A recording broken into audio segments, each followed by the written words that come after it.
Chapter 1038. The autumn rain was still falling quietly as before. Suddenly, there was a hurried sound of hooves coming from the foot of the mountain. Some cavalrymen broke through the rain and shouted something. The eldest brother, who was about to leave, glanced at the drunkard. The cavalryman was soaked. His handsome warhorse was covered with mud. The solemn and magnificent black and gold armor was no longer what it used to be. He looked extremely embarrassed. It was a cavalryman from the divine halls of Westhill. It seemed that there was something urgent. The drunkard raised his eyebrows slightly. It was a rare reaction for him, because there were not many things in the world that could move him. It was very difficult to find him and Lee Man in the autumn rain. At this moment, only one cavalryman came to the foot of the mountain.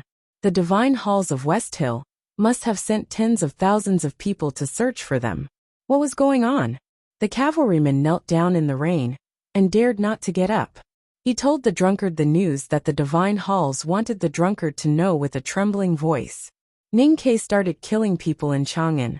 Listening to the cavalryman, the drunkard raised his eyebrows higher and higher, while the eldest brother's eyebrows became more and more flat. They had different emotions. The divine halls of Westhill did not know who Ning-Ke had killed and how many people he had killed. They only knew that he started killing people. And according to the information from the Tang Empire, all the prefectures and counties were preparing to kill people. Before, I was really going to leave to kill people. The eldest brother turned around and looked at the drunkard. His flat eyebrows hid deep guilt and self-blame. He said, "But now it seems that the youngest brother is much braver than me. This determination has nothing to do with bravery. It is just a habit. He is used to killing people and fighting with others' lives. As I said before, he is good at risking his life." The drunkard said expressionlessly, "But as I said before, I have no love or hate for the human world. So Ning-Ke's method is meaningless to me." The eldest brother pointed at the cavalryman kneeling down in the rain and said, "But it is useful to Taoism. Otherwise, they would not be looking for you so anxiously. Maybe you should listen to their opinion." Hearing this, the cavalryman lowered his head even more and his voice trembled even more. He looked so pitiful, like the weak yellow leaves in the rain that could be broken at any time. "Please wait a little longer," the drunkard said sarcastically. "No matter how many people Ning-Ke killed in Chang'an yesterday, and no matter how many people he will kill in the future, do you think I care about the lives of those ordinary people? What's the point of waiting?" Eldest brother said, "Killing all the Tangs is not the ending you want. You are also waiting to be persuaded. What youngest brother did was just to give you a reason." The drunkard said, "That's too childish. Do you think we won't kill each other if you kill each other? Is he really not afraid of chaos in the world?" The eldest brother said, "The world that Haotian wants to rule is not a cold and uninhabited world. That way, she will also die. So she doesn't want to see the world destroyed." The drunkard's eyes turned sharp and he yelled, "Does he really dare to destroy the world? Not to mention Haotian, even the headmaster would kill him directly. How preposterous." The eldest brother said, "No one can change the youngest brother's decision. Neither Junemo nor I can persuade him. Haotian has no influence on him. As for the headmaster, the only person who can probably control him, he is not back yet. If he really wants to destroy the world, who can stop him?" At this moment, dense hoofbeats came from afar. The sound was even louder than the sound of falling rain. Hundreds of cavalrymen of the divine halls galloped from Linkong to Autumn Mountain from other places. The eldest brother looked at the scene and the anxious cavalryman and said, "The Abbey Dean knows Ning-Ke's decision very well. So, he will definitely try to persuade you." One day in late autumn, the governor of Chuzhou of the Tang Empire passed away. On the same day, 531 people were killed in Chang'an. In the following days, the Tang Empire states and counties secretly executed a group of prisoners, numbering more than 2,000. These people were old and young, male and female. They were prisoners, but they were not condemned to death. They were executed for only one reason. The drunkard killed the governor, which made the Tang Empire furious and fearful. Ning-Ke killed thousands of people to make Taoism furious and fearful. It was an equal revenge, another form of sacrifice. Just as Ning-Ke had predicted, The West Hill Divine Palace fell into a frenzy of anger and cold fear after receiving the news. When the Divine Hall learned that the tens of thousands of captives left in the Tang Empire during the previous war were now facing the fate of being secretly executed, these two emotions reached their peak.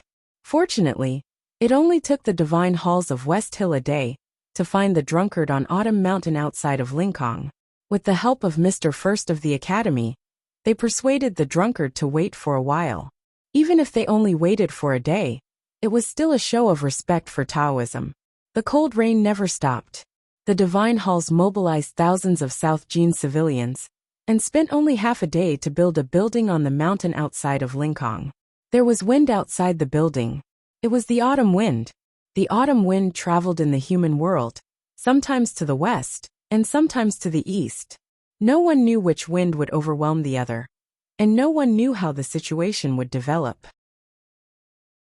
Standing in the building and watching the autumn wind, the drunkard was waiting for the news of how many people Ning Kai had killed and how Taoism would persuade him. But in fact, he was waiting for the wind in his heart. The eldest brother waited outside the building with a wooden stick in his hand. He looked at the red, yellow, and green leaves all over the mountain. If the drunkard was unwilling to wait, he would hit the autumn wind. Ning Kai closed the oil paper umbrella and brushed off the raindrops on his clothes. He looked to the south and said, "I heard that there is more rain in the autumn in the South Jean. If I were the person in charge of the Divine Halls, I would build a pavilion for the drunkard.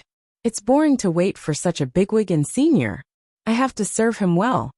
Chung Lishua took off his headscarf and let his snow-white hair spread out. He walked to the edge of the city wall and looked at the city of Chang, and that had been washed clean by the autumn rain. After a moment of silence, he said, "As I said the other day, even if you can intimidate Taoism, you can't influence the drunkard. Whether Taoism can persuade him is also a problem. If you want the drunkard to stop, why can't you stop for a while? You should know that you've killed so many people. I only need to be sure that my means can intimidate Taoism. How Taoism can persuade the drunkard is their problem. I believe in the Abbey Dean's wisdom and ability." Ning Kai said, "I can spare the others for now, but I will kill the dozens of people from the military ministry slowly. Otherwise, the people in the Divine Halls will not go crazy." Chung Lishua's eyes were a bit gloomy. The Tang Empire has paid such a big price to capture 7 of the hierarch's relatives. Are you going to give them up? Ning Kai said, "Xiong Chumo can't have sex. His nephew is precious. I will make good use of him. I won't send him to the underworld so early." Chung Lishua frowned and asked, "Then why did you kill the He family?" Ning Kai said calmly, "For the Tang Empire, some people must die sooner or later. He Mingqi and his family are among them. If so, of course they must die. I'm really in a bad state. It's mainly because of my health. Sorry." Chapter 1039. A few years ago, the northeast border military of the Tang Empire was ambushed in Chongjing of the Yin Kingdom. Even though they managed to kill the Yin Emperor, only a few of them managed to return to Tiang City. Basically, they were annihilated. The city of Wei and the other 7 cities were conquered by the Golden Tribe Royal Court. Countless soldiers and civilians were turned into bones. Later, the god-stunning array was damaged in Chang and was bathed in blood for several nights. All in all, the Tang Empire suffered unimaginable pain and paid a heavy price. Therefore, there were many people on the Tang's revenge list who had to die. Needless to say, those people would definitely die. The revenge started early, much earlier than anyone could imagine. The Tangs started their revenge right after the last war. He Mingqi, who was at the top of the kill list, left Chang and with several of his cronies. When he returned to Peach Mountain, he was sent to the south by the Divine Halls to escape from the assassinations of the Tang Empire. However, his family was not so lucky. The military ministry and secret guards paid a heavy price and paid an unimaginable amount of patience to bring his family back to Chang'an. The day before yesterday, Ning Kai killed people in the autumn rain. The dozens of people sent by the military ministry were all of the same status. Some were He Mingqi's family, some were Xiong Chumo's family, and some were loved by other bigwigs of the Divine Halls of West Hill. The divine halls of West Hill protected He Mingqi's family very well. If not for the fact that the military ministry acted fast and snatched them back before the divine halls brought them back to Peach Mountain, it would have been hard for me to kill them. Ning Ke looked at Cheng Lixue and said, in order to bring He Mingqi's mother and brothers back, the military ministry lost more than 300 people. How could they still be alive? Who else should I kill if not them? Cheng Lixue sighed and said, is it worth it to pay such a heavy price just to vent your anger? Ning Ke looked at the pool of blood under the city wall, and the white-haired old woman lying in the pool of blood. He smiled with satisfaction and said, after killing He Mingqi's family, the dead Tangs must be very happy. The Tang soldiers who sacrificed their lives must feel that it was worth it. In this world, whether it's anger or anger, isn't it the same? Haotian Taoism must know that this is how the Tangs do things, and also how I do things. No matter what method the Abbey Dean uses, he must convince the drunkard. Otherwise, if the drunkard kills one of our people, I will kill 1,000 of your people. Ning Ke turned to Cheng Lixue and said, I know that if we continue killing like this, there will be no one to kill within 2 days. But will Taoism be willing to wait until I kill them all? If I can kill He Mingqi's mother today, I can kill Xiong Chumo's uncle and nephew tomorrow. Then I will continue to kill your mother. Are you sure you can bear it? After a moment of silence, Cheng Lixue said, you know very well that this is not the situation that Taoism wants. Ning Ke said calmly, the drunkard wants peace of mind. He wants the academy to not try to kill him. Taoism is taking advantage of the situation. They want the Tang Empire to not help the South Jin Kingdom and the Qinghe River Plain. They want the academy to ignore the new stream. Therefore the drunkard kills people. Taoism is watching the drunkard kill people. Since killing people is a way to force the other party to do so, I have to kill people as well. Let's see who can last until the end. Now, I will let them go. Do you dare to accept it? Cheng Lixue frowned and asked. Ning Ke left the city wall and walked to the other side.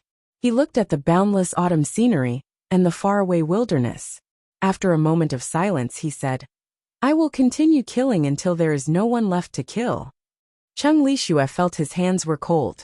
He said, you are crazy. Ning Ke did not respond. He said, logically speaking, the eldest brother should be the one to fight the drunkard. But I don't want him to. It doesn't fit his aesthetic point of view. It suits me better. Cheng Lixue asked, then how are you going to solve the problem? Ning Ke said, before I am sure that I can kill all of the other party's mothers and all of them, I will have to compromise. No matter how lonely and desperate the Abbey Dean and I pretend to be, it is just a bluff. Therefore, negotiation is necessary. What I am doing now is to add some chips to the negotiation.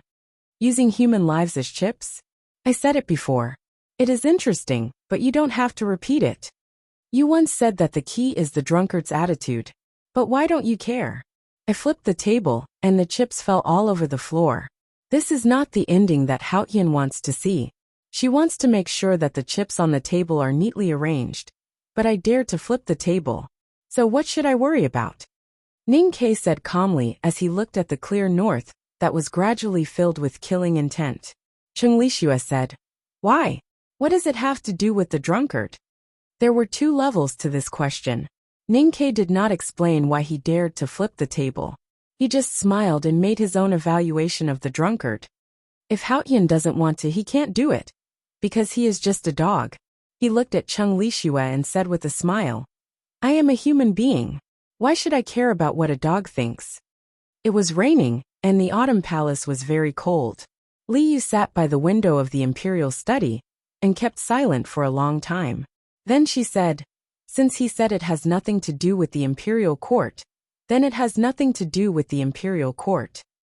Zheng Jing, the grand secretary, looked at her gradually thinning figure and said after a moment of silence, it is disgraceful to implicate and kill prisoners of war. Only he can bear the infamy. The Tang Empire is victorious because of the academy, and the academy is victorious because of the unscrupulous Ning Quebec. Li Yu turned to Zheng Jing and said, this is something that we should be glad about. If anyone in the imperial court dares to talk about this, all of you should know what to do. Zheng Jing sighed and said, "Of course." The autumn rain continued, and the autumn wind continued, rising and falling. The red and yellow leaves were soaked in the water until they became soft and almost seeped into the cracks of the bluestone slabs. The waiting went on. Ningke was still standing on the city wall, staring at the far north. He had been staring at the south a few days ago, but now he suddenly changed his direction. He said that the drunkard was a dog raised by Haotian, so he didn't care about what the drunkard thought. However, he really didn't care. Even if he was a dog, he was the fiercest dog, and he ran too fast. These days, the Tang Empire was still killing people in various states and prefectures. He calmly accepted all the infamy and responsibility, and only asked the imperial court to keep it a secret. He didn't want the proud Tangs to lose their pride because of this. At the same time, he didn't forget to let the hundreds of millions of people outside the Tang Empire know about this, because he wanted to spread fear. Death was the best way to spread fear. However, it took time and a medium to spread the news of death, so he chose some trustworthy people to do it. A few days ago, he chose Chu Yuxian and Qinshi, which meant that they would go to the West Hill Divine Palace to negotiate and frighten people along the way. No Tangs could refuse the Academy's arrangement, but their reactions were different. The night before Qinshi left, he played 3 games of Gamoku with his favorite concubine, and Chu Yuxian got drunk in the House of Red Sleeves. Chapter 1040. I have a problem with my body. It's not a big problem, but it's very annoying and affects my daily life. The doctors don't have any good solutions. These few days, they have been trying to solve it. It's not very successful, but there are signs of it getting better. I won't talk about the specifics, but there are many situations that I can only face alone, such as sickness. There shouldn't be any updates for the next few days. When I get through this evil 36 years old, I'll see if it will clear up, or if everything will go smoothly. I'll report to everyone. Thank you for your understanding. Chapter 1041. The carriage was shaking in the autumn wind, and there was a whistling sound coming from the window. Raindrops came from the wind, and the curtain was wet in a short time. The oil lamp in the carriage was flickering, and it seemed that it would go out at any time. Under the light, Chu Yuxian looked pale, not because of fear, but because his father, who was sitting opposite him, was even paler than him, and he was crying. Tears streamed down old Master Su's face as he gripped his son's hand tightly, refusing to let go. Perhaps it was because the carriage was shaking too violently, but his voice was trembling as well. All these years, we've spent tens of thousands of taels of silver on you. The family wanted to give you a good life, but who would have thought that we would send you down this road of death? If I had known this, I wouldn't have let you enter the academy. Hearing this, Chu Yuxian was silent for a long time. Suddenly, he lifted the curtain and pointed to the gray sky and the wind and rain, saying, "Father, a person's life is just like the sky. No one can predict what kind of weather we will encounter. But I know that we will encounter something sooner or later, so we have to do something big. The thing between the Imperial Court and the Divine Hall this time is the biggest thing in the past 1,000 years. He retracted his hand, pointed at his own nose and said, "And I, your son, am going to handle this matter. Don't talk about a few thousand taels of silver. Even if you take out 10 million taels of silver, you won't be able to buy this position. But what's the use of you going there?" Old Master Chu cried and said, "Whether the Imperial Court or the Academy wants to negotiate with the Divine Hall, it's the bigwigs' business. It doesn't matter if you go or not. It's their business. Why do you have to take the risk?" Chu Yuxian didn't explain it clearly, and said, "Don't think too much. Didn't you say that we will fix the genealogy in the spring? You have to do it well. If I really can't come back, my memorial tablet must be placed in a good place." Old Master Chu was furious and scolded, "Stop saying such unlucky words. You are the only child of the Chu family. How can you die?" Chu Yuxian didn't take it seriously and said, "I'm just saying." Old Master Chu slapped him on the head. He knew that he couldn't change anything, so he forced a smile and scolded, "Even if you die, how can you expect to fight for a good position in the ancestral hall? Don't tell me you dare to put it on your grandfather's head?" Chu Yuxian said angrily, If I die, I will die for my country. Why can't I? The curtain was lifted slightly, and the wind and rain seeped in. Chun Chi walked in with an expressionless face. Old Master Su knew that it was time to leave. He sighed and walked out of the carriage. Looking at his father's stooped back, Chu Yuxian was speechless. In the end, the father and the son laughed and scolded each other. It seemed that the atmosphere was much more relaxed. But he knew very well how his father felt at this time. Just like everyone in Chang, and knew that they were going to die. Chen Seven ignored his emotions at this time. He looked at the file in his hand and said, "If you don't want to die, don't think about dying." There were two people who wanted to die in the same sentence, so the meaning was naturally different. Chu Yuxian looked at the think tank of the Fish Dragon gang and sighed. "They say that you are resourceful, but I really don't believe that you can find a way out of this dead end." Chen Seven still lowered his head and read the information on the file in the dim light. He said, "Those are not important things." After a moment of silence, Chu Yuxian smiled and said, "You are right. It is not important whether we can go back to Chang'an alive or not." Everyone knew that they represented the will of the Tang Empire and the Academy in this trip to the divine halls of West Hill. But they did not have an official identity. They were Ning Kei's personal representatives, because they had thousands of bloody heads in their hands, which could not be put on the table to tarnish the reputation of the Tang Empire and the Academy. So if the negotiation failed, they would naturally leave their bloody heads on Peach Mountain, and would never be able to return to Chang'an. Just as Old Master Su was sad and puzzled, many people did not understand why the Imperial Court and the Academy sent them to the divine halls of West Hill. Negotiation was only done on the edge of a knife, but on the battlefield, it seemed to be completely unnecessary. The wheels of the carriage squeaked on the bluestone pavement. The carriage slowly moved out of the city. Chen Seven and Chu Yuxian did not speak anymore. It was not important whether they could go back to Chang'an or not. That was not their task. In this trip to the West Hill, apart from promoting Ning Kei's cold-bloodedness and showing the thousands of heads, their real task was to send a message to someone on Peach Mountain. That message was very important. It could not be written on paper or spoken. The person who heard it was in the depths of Peach Mountain, and even Mr. First of the Academy could not see her. Therefore, even though the road ahead was dangerous and they might die, Chu Yuxian and Chen Seven still got on the carriage without hesitation and started their own journey. When Chu Yuxian and Chen Vi's carriage drove out of the city in the autumn rain, the person who asked them to send the message was in the imperial study of the palace, staring at the curtain of rain and the tender chrysanthemums in the imperial garden in a daze. In the imperial garden, the young emperor, surrounded by eunuchs and palace maids, walked to the back hall.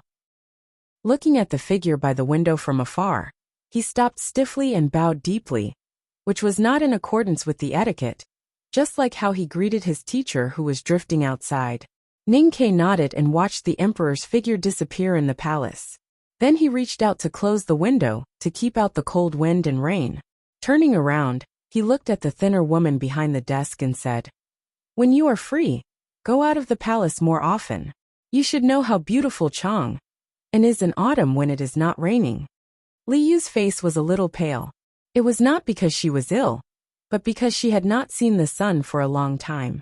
After the rebellion, she had never left the palace. Listening to Ning Kei's words, she smiled and did not say anything. She did not explain why she could not leave the palace, because he knew everything. Those courtiers who were once loyal to you no longer dare to betray you. So you don't have to lock yourself in the palace to avoid arousing suspicion. Ning Kei looked at her unchanged expression and knew that it was difficult to persuade her. He frowned and said, "Even if you don't want to leave the palace, you should walk around in the imperial garden, boating on the lake, and picking willows by the lake. I am not saying that these artistic scenes are important, but you must keep healthy before His Majesty truly matures." Li Yu put away the scroll and said calmly, "I can live for another few decades. But why did you come down from the city wall today? Don't you need to keep an eye on those horrible bigwigs? Aren't you afraid that something will happen during this period of time?" Ning Kei had lived on the city wall for a long time. He used his iron bow and iron arrows to frighten the powerhouses in the wilderness. Just like the drunkard used his speed and killing to frighten the emperor, ministers, and soldiers of the Tang Empire. I have to take a break, he said, and some things have to be confirmed before I can be at ease. The disputes in the world were not over. The war between the Tang Empire and the West Hill Divine Palace was about to start. The academy was not outside the world, so it naturally had to care about these things.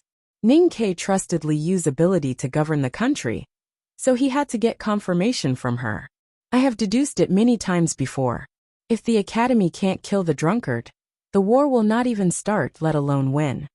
Li Yu looked at him quietly and said, "Do you have a way or not?" Ning Ke said after a moment of silence, "I still need some time." Li Yu said, "That is the problem." The drunkard wandered the world and was not afraid of killing people. He was the biggest threat facing the Tang Empire. If they could not kill him, the war would just be empty talk. For the West Hill Divine Palace, this was not a problem. They could choose when to start the war, and the timing was very important to the victory of the war. Ning Ke said, "So we have to wait for a while." Li Yu said, "So you let Chu Yuxian and Qinshi go to the West Hill Divine Palace."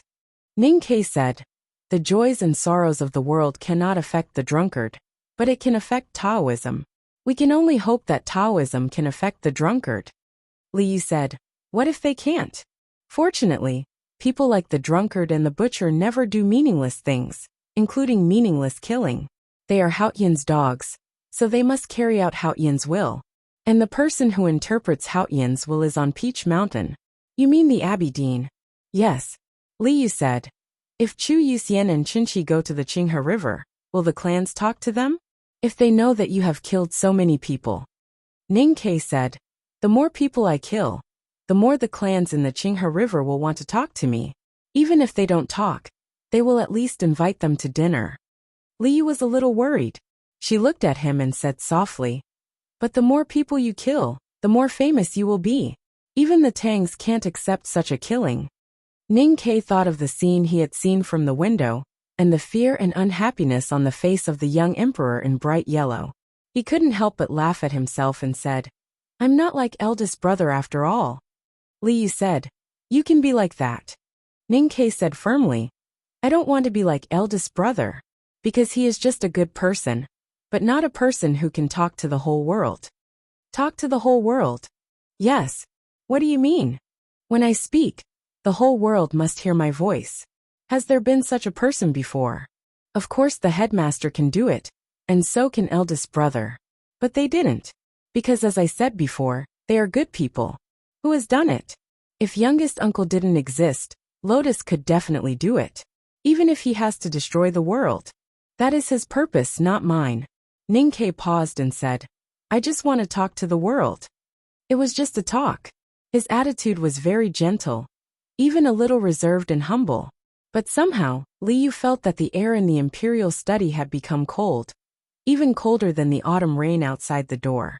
She walked to Ning Ke's side and opened the window, letting the wind and rain in, as if she felt that she could get more warmth this way. The autumn rain kept falling in the imperial garden. The golden chrysanthemums were still dazzling, as if they were burning. But in an inconspicuous corner, there were many broken branches and fallen leaves. The wet soil half covered the fruits that were about to rot like skulls. The entire Tang Empire was shrouded in the cold autumn rain. The withered trees by the road were as wet as the pedestrians under the trees. Just like the execution grounds in each prefecture, there was sticky blood everywhere, and all kinds of skulls were soaked in the blood. This autumn, Ning Ke wanted to talk to the world. Just as he had said to Chung Lixue, since the world refused to listen to his voice quietly, then he would put all his chips on the line. Those falling fruits in the autumn rain, and those skulls soaked in blood, were all proof of his determination and will. Under such circumstances, Chu Yuxian and Chen Qi's carriage drove out of the verdant canyon, past the misty rain, and arrived at the Qinghe prefecture. Hundreds of crossbows were aimed at the carriage, and dozens of powerful cultivators in the see-through state were waiting silently in the alley on the side of the street. The bigwigs of the warlords in the Qinghe prefecture were not in the manor by the Fuqian River, but in the largest restaurant in Yangzhou. As long as they gave the order, Arrows would fall like rain, and dozens of powerful cultivators would attack together. The people in the carriage would not be able to survive. There was dead silence in the restaurant, and the heads of the warlords did not say a word. I haven't seen you for a long time. Bow to the ground. I suddenly think of the sentence I often heard on the Spring Festival Gala. I really miss you. Those who follow my Weibo should know that I have been suffering from tinnitus for the past 2 months. That kind of frustration and pain is hard to imagine for those who have not experienced it. I can only say that I am numb now, but I have to continue living and working. There are some things that should be endured.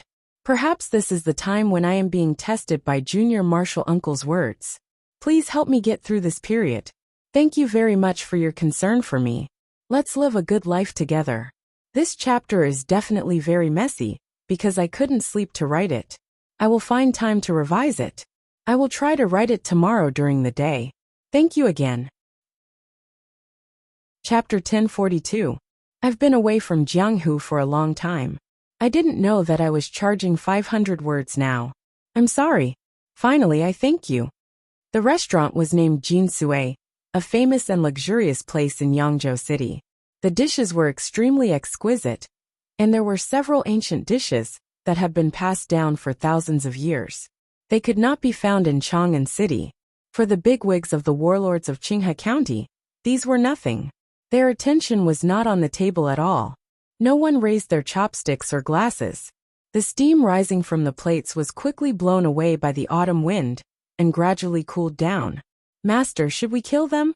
The steward knelt on one knee outside the door and asked in a trembling voice. He could no longer stand the dead silence in the room and wanted an answer as soon as possible. The 2 men in the carriage were envoys sent by Chang'an City to the West Hill Divine Palace. The hatred between Qinghe County and Chang'an was as deep as the sea, and there was no room for reconciliation. In order to declare their loyalty to the West Hill Divine Palace and help the Divine Hall solve their inconvenient problems, they had no reason to leave the carriage. Yes, the West Hill Divine Palace wanted these 2 people alive, and there were some people in the West Hill Divine Palace who wanted them dead. Those people's will was very clear. However, after a long time, even the faint sound of the wheels rolling on the stone slabs could be heard from afar. The room was still dead silent. The masters of the warlords of Qinghe County were either livid or cold. Their lips did not move at all, and they did not even blink. They were like statues. When Junemo brought Muyu to the manor by the Fuchin River, Ning Ke, who was far away on the Peach Mountain, killed the old master of the Chui family with an iron arrow. Since that day, the warlords of Qinghe County had lost all their confidence and were no longer as sharp as before. Therefore, these masters were hesitating and struggling. No one could make a decision. They had to have enough information to help them make a decision. Therefore, they were waiting for the latest news from Chang'an City and the news from the various states and counties of the Tang Empire. They wanted to know if the imperial court of the Tang Empire had really done what the rumors said. They wanted to know if that person was really so ruthless. Several sharp whistles cut through the gloomy sky and the patter of autumn rain. They entered the restaurant and brought the most accurate news. Yes, people were killing in Chang'an, the Gushan Commandery, the Northern Military Camp, the Verdant Canyon, and everywhere in the Tang Empire. Thousands of captives were executed. Half of the families of the Tang priests who betrayed the divine halls of West Hill were executed. He Mingqi's entire family was executed. Even the family of Xiong Chumo, the hierarch of the divine halls, seemed to be lying in a pool of blood. Too many people died in the autumn rain. The people in the restaurant were mentally prepared for this. They did not forget that in the spring rain, just before the Tang Empire and the West Hill Divine Palace reached an agreement, Ning Ke led the Yulin Royal Guards and the Fish Dragon Gang into the Guild Hall of Qinghe Prefecture and killed everyone inside. Those who had died in the Guild Hall back then were their brothers, their children, and their relatives. How could they forget them? The clan lords' expressions grew increasingly gloomy. They were like ice sculptures under the scorching sun, exuding a chill from head to toe. However, they still did not give the order to attack the carriage on the long street. After a long time, the dead silence in the restaurant was finally broken by an old voice. It was the clan lord of the Song clan, who was the most senior among the clans. He looked at the autumn rain outside the restaurant and said weakly, "Please come upstairs." There was no fighting or killing. When Chu Yuxian and Chunchi walked into the restaurant and walked up the stairs, they saw the 7 clan lords behind the threshold. They saw a peaceful scene and heard very gentle greetings. The dishes on the table had been changed. They were steaming hot and fragrant. The candles under the plates kept them warm, even in the cold autumn wind. The clan lords were like statues that had come to life.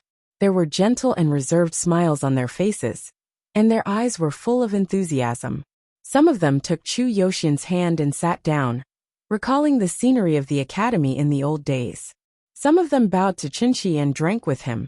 They began to discuss which female dealer in the Silverhook Casino in the western city was the most beautiful. It seemed that they had returned to the old days when the clans treated the imperial envoys from Chang and carefully and dignifiedly in Yangzhou City. It seemed that nothing had happened between the two parties, that the Tang Navy had not been destroyed in the Great Swamp, and that the officials loyal to the imperial court had not been hanged by them. It seemed that Ning Ke had not entered the guild hall in Qinghe Prefecture, that the spring rain had not fallen, and that the autumn rain this year was also fake. After the greetings came the banquet. Although it was not the autumn wind, the clans hoped that the banquet was to welcome 2 people who had come to ask for money. These 2 people represented the imperial court and the academy. So it was the imperial court and the academy who wanted to ask for money. No matter what they wanted, it was fine as long as they did not kill anyone. The clan lords' voices were very low, which was covered by the autumn rain and the tactical array. Even if the great divine priest of the West Hill Divine Palace came in person, he might not be able to hear them clearly. What do Her Highness and Mr. 13 want? The clan lord of the Song clan looked at Chu Yuxian and Chunchi and said humbly, "Money, mines, and even my life, we can talk about it." Ning Ke wanted to talk to the world, and in fact the world also wanted to talk to him. After he had killed so many people in this autumn rain, and expressed his attitude to the world, just as he had predicted, Qinghe Prefecture really wanted to talk to him. The heads had already been laid out.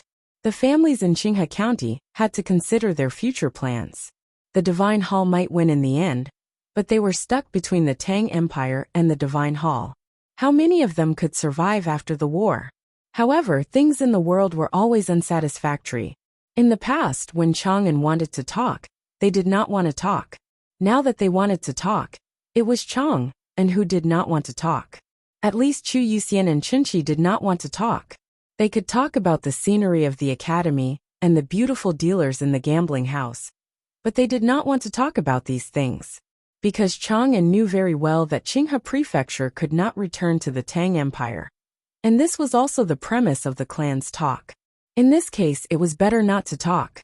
Seeing Chu Yuxian and Chunchi only eating the delicacies on the table, the clan lord of the Song clan said after a moment of silence, "Is it meaningful?"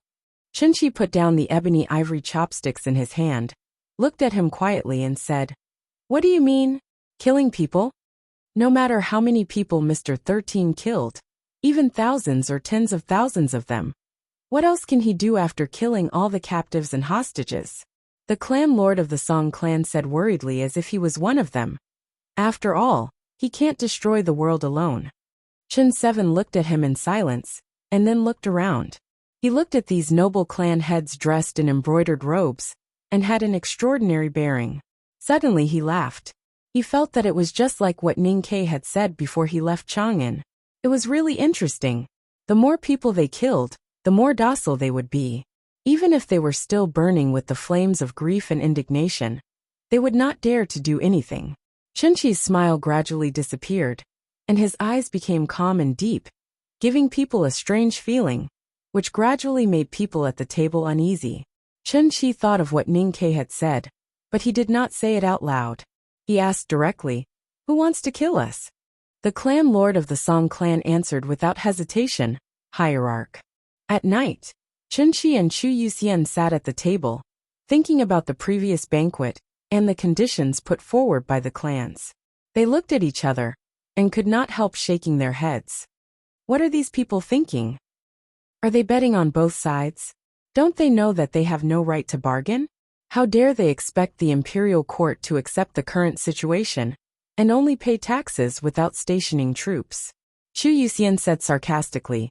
Chenqi said, "It's impossible for the clans to side with the imperial court. They just want to show some goodwill in advance. Mr. 13's killing has really frightened many people. Besides, these people in the south always have an inexplicable sense of superiority. They always feel that they have something to gain. Otherwise, why would they betray the West Hill in the first place? But they have no idea what Mr. 13 wants." He thought of what Ning Ke said again, and could not help shaking his head and laughing, but the hidden meaning in his smile was so cold. Chu Yuxian said, "I don't know how Wang Jinglu is doing." Chenqi said, "He has been negotiating with those young people on behalf of Mr. 13 for several years. I think the negotiation should be going well."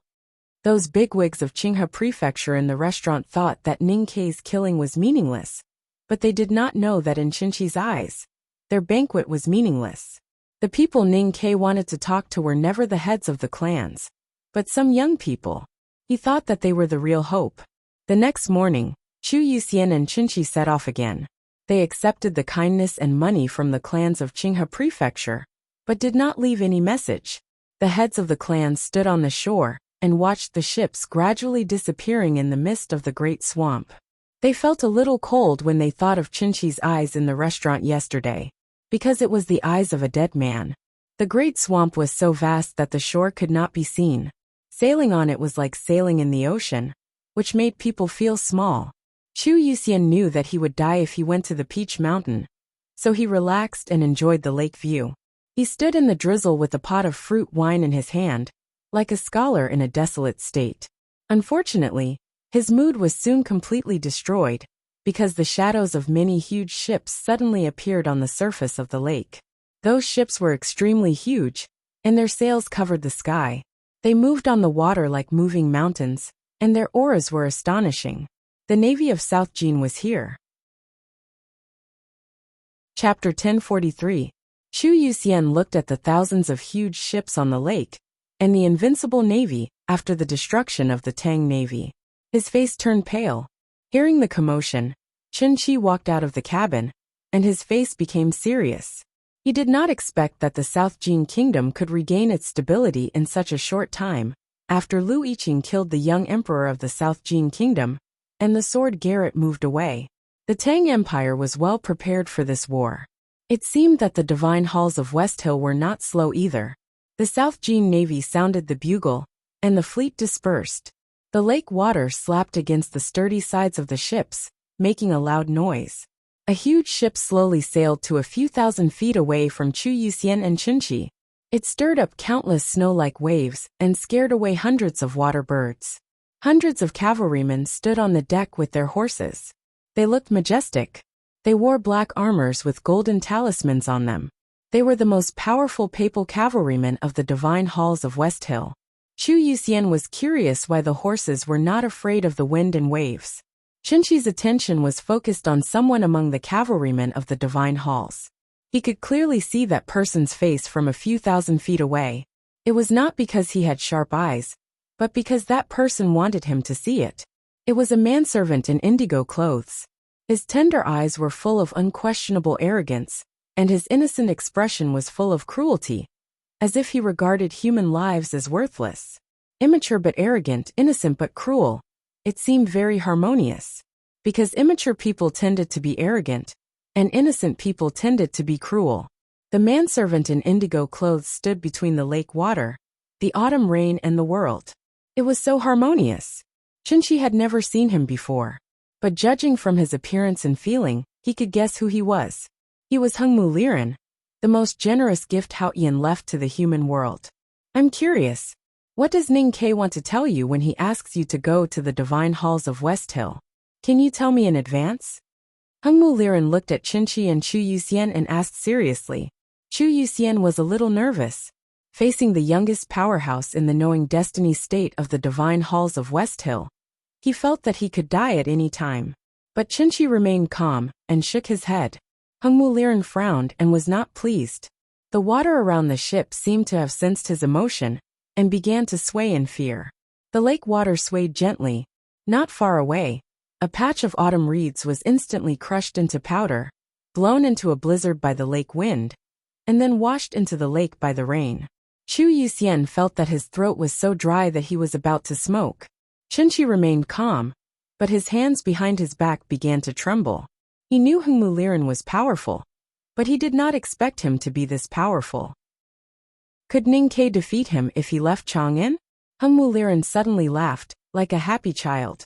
It could be described as a smile. He looked at Chu Yuxian and Qinshi on the opposite boat, and said with a smile, "Don't worry, I won't kill you, so you don't have to be so afraid." He was clearly smiling, and even looked a little cute, but there was an inexplicable sense of disdain, like an eye in the sky looking down at an ant on the ground. Chen Seven didn't like this feeling and said, "People will die eventually." Hengmu Liren shook his head and said, "I'm just living here temporarily. I'll go back to the Divine Kingdom after I finish my business." Separated by hundreds of feet, Chen Qi had to use a lot of strength to transmit his voice to the big ship on the opposite side. His soft voice sounded like thunder on the lake. Chu Yuxian felt goosebumps all over his body, not because of the thunderous voice of this young and powerful cultivator, but because of the burp. Chen Seven suddenly said, "I suddenly thought of something that Mr. 13 said." Hearing Ning Ke's name, Hengmu Liren became serious. He leaned forward and said seriously, "What did he want to say to me?" Chen Qi repeated, "You will all die. Not you but you." Even Hengmu Liren was not qualified to be said by Ning Quebec. His words included Hengmu, Long Qing, He Mingqi, the heads of the warlords in Qinghe Prefecture, and the enemies on the grassland. Hengmu Liren frowned and said, "Everyone will die but I won't." Chen Seven said, "If he said you will die, then you will die. Even if you escape to the Divine Kingdom, you will still die because he will chase you to the Divine Kingdom and kill you. Those who were supposed to die would definitely die. Even if you go to the Divine Kingdom and obtain eternal life, even if you go to the underworld and become ghosts, I will still kill you, or more than once." Ning Ke wanted to talk to the world about many things, and what Qinshi said was one of them. Hearing this, Hengmu Liren sneered and said, "He doesn't even dare to leave Chang'an. How can he talk about the Divine Kingdom?" After getting ashore, Chu Yuxian was still scared. He kept blaming Qinshi for saying Ning Ke's words. If Hengmu was really irritated, they would definitely end up worse than those reeds that melted into snow. He has a high position in the divine halls of West Hill. He said he would not kill us in front of the navy of South Jin, so he won't kill us. Chen Seven said, "Most importantly, the divine halls of West Hill wants to know what Mr. 13 wants us to say. Before they know, we will be safe." But didn't you see the look on Hengmu Liren's face? He looks so innocent, but he is actually a psycho. What if he really goes crazy? Chu Yuxian nagged. But Chen Seven was thinking about something else. Hengmu is leading the army of South Jin to the north. He will soon take over the affairs of Qinghe Prefecture. Where is Long Qing? As the former divine son of West Hill, Prince Long Qing had a high position in the hearts of the followers of Taoism. But as time went by, Ning Ke and Hengmu Liren had taken away his glory.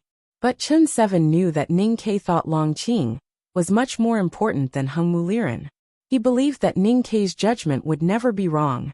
It was not a good thing for such an important figure to suddenly disappear.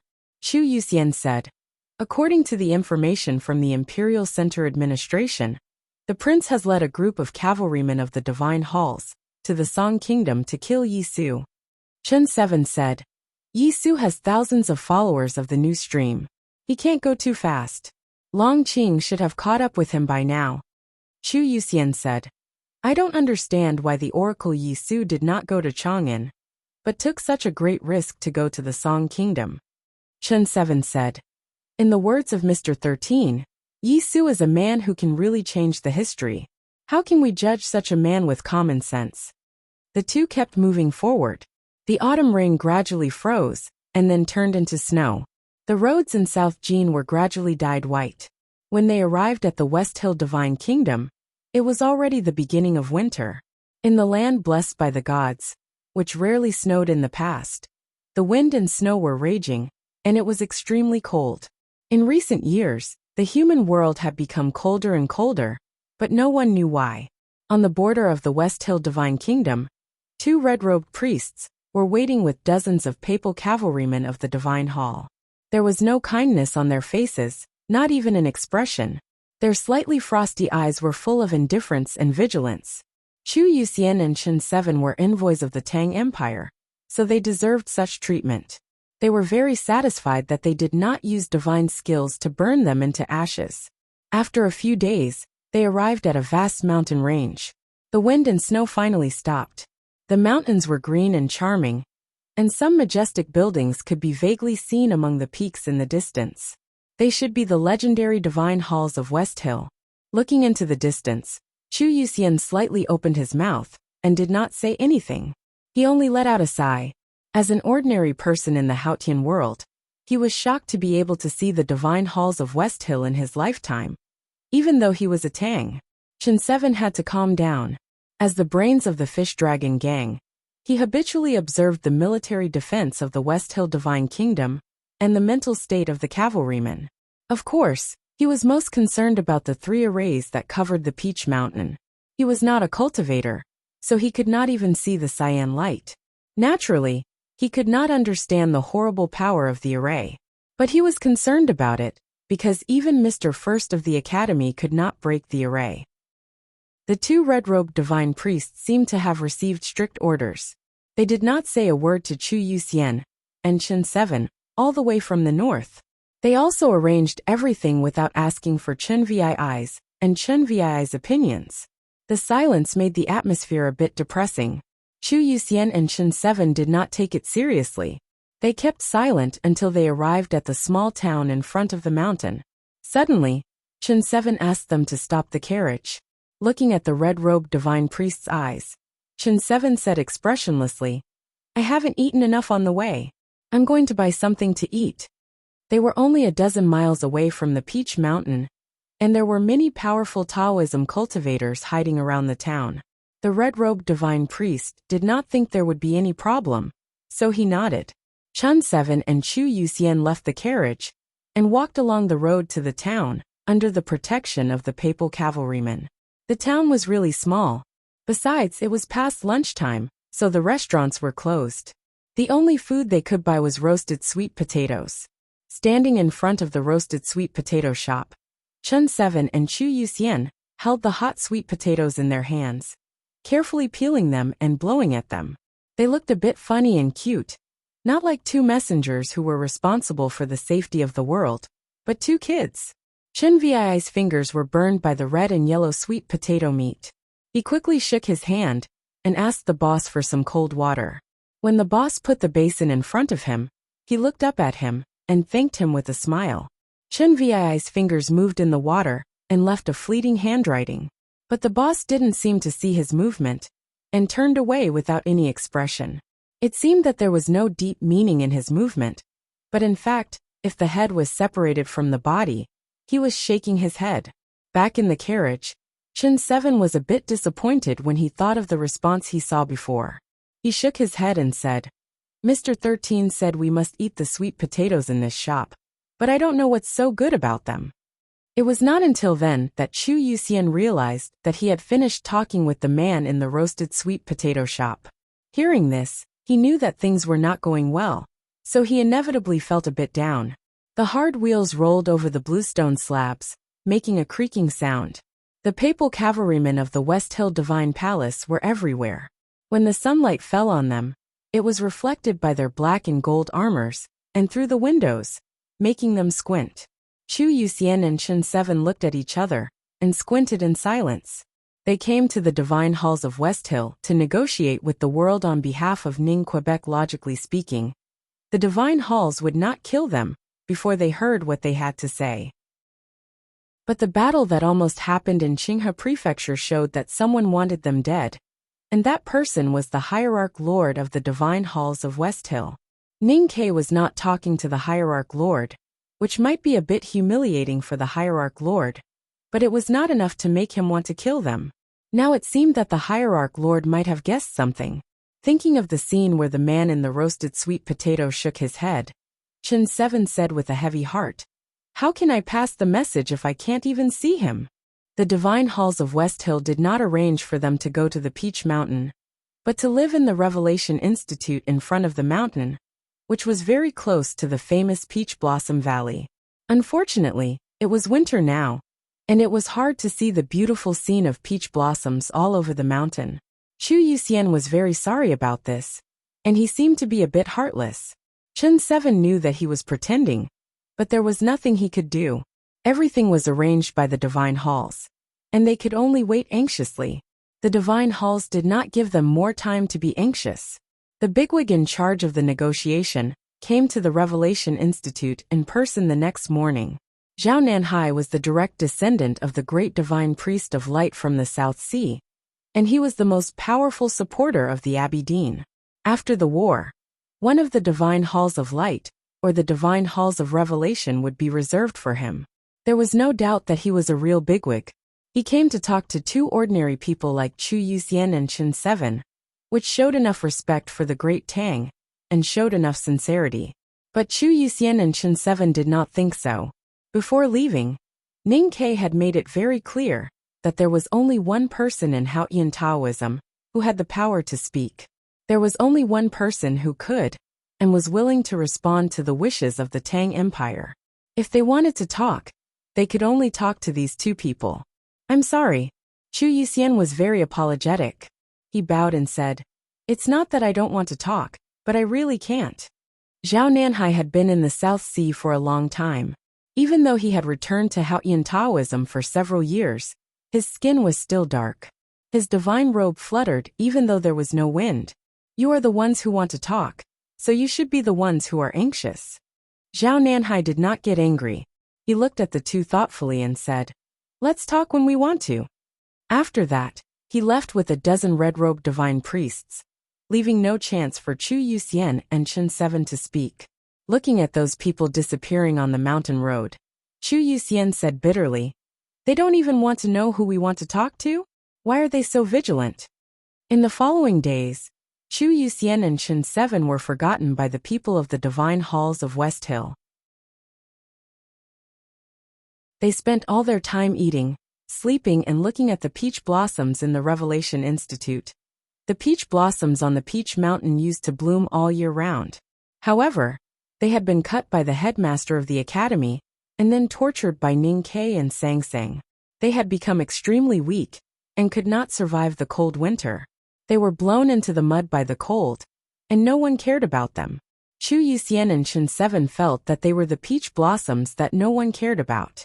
No one came to visit them. They could not see the people they wanted to see, and no one listened to them. It seemed that the negotiation that many people had high hopes for was going to end without any progress. The divine halls of West Hill was indeed not in a hurry. As long as the academy could not kill the drunkard and the butcher, Taoism would be invincible in this war. No matter how many people Ning Ke killed, it could not change the fact. Therefore, they should be the ones who were in a hurry. Ning Ke's purpose of killing people in the autumn rain was to frighten Taoism and the human world. In a sense, he achieved his goal, but what he did also ignited a fire of anger in the human world. Whether it was the West Hill, the South Jing Kingdom, the Golden Palace, or the Yin Kingdom, those divine priests, soldiers, and people whose loved ones died in his hands, all wanted to skin him alive and eat his flesh. He did a great job in mobilizing the divine halls for the war. As time went by, the situation in the world became more and more favorable to the divine halls of West Hill. Ordinary people might not understand it, but people on the Peach Mountain did. There were many people who could understand this trend. For example, the bold and resourceful Chanyu of the Golden Tribe in the wilderness. He knew very well that this long winter was not a torture for him and the warriors in his tribe, but a wonderful wait. Therefore, the fragrance of wine from the magnificent and exaggerated tent in the north of the city of Wei grew stronger day by day, and the number of cattle and sheep slaughtered around the tent, that was like a cloud field, increased day by day. People in the Golden Palace were happy, just like what Ning Ke saw when he returned to the city of Wei. Ada should have been happy too. In people's eyes, there was no reason for a young man whose fate had suddenly changed to be unhappy. But he was unhappy. Ada was born in a small tribe on the grassland. He was defeated in a conflict with Chanyu's uncle's tribe. Many young men in the tribe were recruited into the Dare to Die army. Because of his young age, he was taken as a slave by a noble in the Golden Palace. If nothing went wrong, he would not live past the age of 16, because life was too hard. Fortunately, it rained in spring. He was collecting cow dung on the grassland and was soaked. Maybe that was why he became stronger after the rain stopped. That was the real strength, the strength bestowed by the merciful God. In the wrestling contest, the strongest warrior in the Golden Palace was no match for him. Even the terrifying General Lebu looked at him strangely. At that time, Chanyu's eyes were shining, and the national master looked at the sky in silence. After that day, Ada became the most famous young warrior in the Golden Palace. He became the nominal disciple of the national master, the personal guard of Chanyu, and a vanguard general. The war between the Golden Palace and the Tang Empire was intermittent. Although it was not as fierce as before, the situation at the border was still serious. In summer, a fierce conflict broke out for a grassland in the southeast of the Xiangwan Plain. The Tang army, who had lost the Xiangwan Plain, was determined to take it. General Hua Ying, the most powerful man in the northern battlefront army, led the army. But unexpectedly he lost. He was defeated by Ada. There was no reason for Ada to be unhappy. But he was unhappy because many of his relatives who were recruited into the vanguard army were captured by the Tang. Just a few days ago, he heard that all his relatives were killed by the Tang. All of them were killed. None of them were spared. He had become so strong that he could rebuild his tribe next year. But when he called back all of his family members and friends, they were all dead. Those damn Tang Empire. That Tang called Ningke, damn it. That night, Ada left the Golden Palace with a dozen of his cavalrymen. He passed through the deserted city of Wei and headed for the south, with the military order of Chanyu in his hand. Ada did not lose his mind because of anger. He was illiterate, but he was not stupid. He was not crazy enough to go to Chang and to kill Ning Quebec. But he had to do something on behalf of Chanyu and himself. The Tang Empire killed their people, so they would kill the Tang Empire. When Ada arrived at the front line where the two armies confronted each other, he saw the snowy sky and the tightened defense line of the Tang Empire. His eyes were filled with contempt. I can't believe I can write more than 5,000 words. It's been half a year.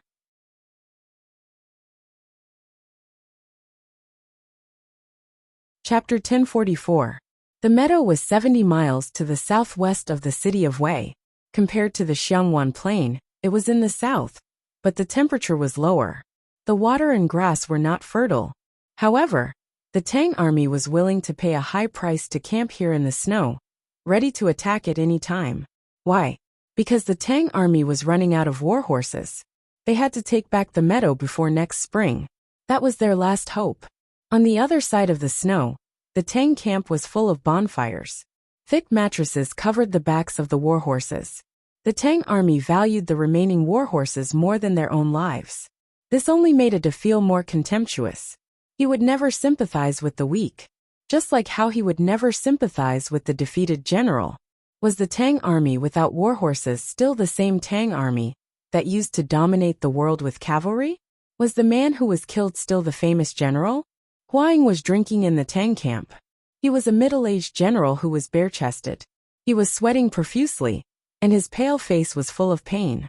In the summer, he was defeated by the young barbarian on the battlefield. Since then, he had never recovered from his injury. He disobeyed the order to drink, because only the strong alcohol in the Nine River double-distilled liquor, could help him suppress his injury. He could stay awake and continue to lead the 2,000 cavalrymen. In the last war, the Tang Empire signed a peace treaty with the Divine Halls of West Hill. The heaviest price they paid was to cede the Xiangwan Plain to the Golden Tribe Royal Court. Princess Liu apologized to the Tang officials and people, and Prince Li Peiyan even committed suicide. Without the Xiangwan Plain, the Tang Empire lost the main source of war horses. But in the following years, the small-scale battles at the border never stopped. Chanyu was cruel and vicious. He wanted to consume the war horses of the Tang army. For this, He did not hesitate to let his cavalrymen pay twice or even thrice the price. The royal court could replenish the war horses. But where could the Tang army replenish their war horses? The number of war horses of the Northern Battlefront Army decreased rapidly as time went by and the battles never stopped. Now they were in a desperate situation. As a famous general in the Tang army, Huang was extremely powerful in martial arts. In the Northern Battlefront Army, he was only second to General Su Qi in both experience and ability. He had over 10,000 cavalrymen and 3,000 heavy cavalrymen under his command. But now, 2,432 men, with 2,432 warhorses, made up 2,432 cavalrymen, all the cavalrymen under his command. They were the last cavalrymen of the Northern Battlefront Army. Huang accepted the military order and brought all the cavalrymen here to confront the Golden Tribe's cavalry from summer to now. That was equivalent to throwing all their hopes into this battle, because the Tang army needed the grassland. They wanted to find hope. Of course, the Tang Empire would not have only these horses left. However, it was pointless to send horses from the south, because the number was not enough to change the current situation.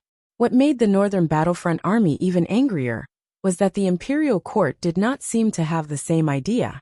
Huang stared at the wine bowl. There seemed to be a fire burning in his eyes. It was the academy that decided to cede the Xiangwan Plain to the Golden Tribe Royal Court, and it was Ning Ke who promised that he would solve the problem of the war horses.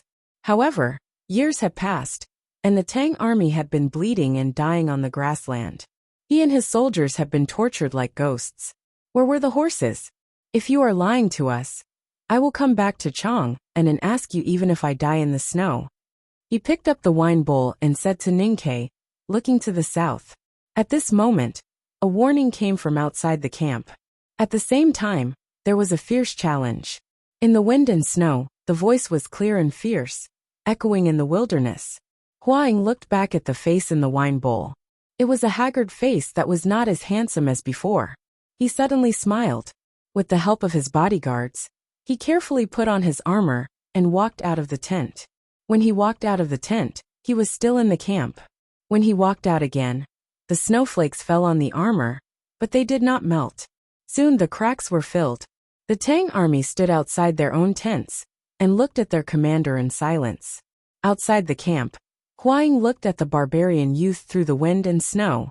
He said bitterly, "The general will definitely scold me."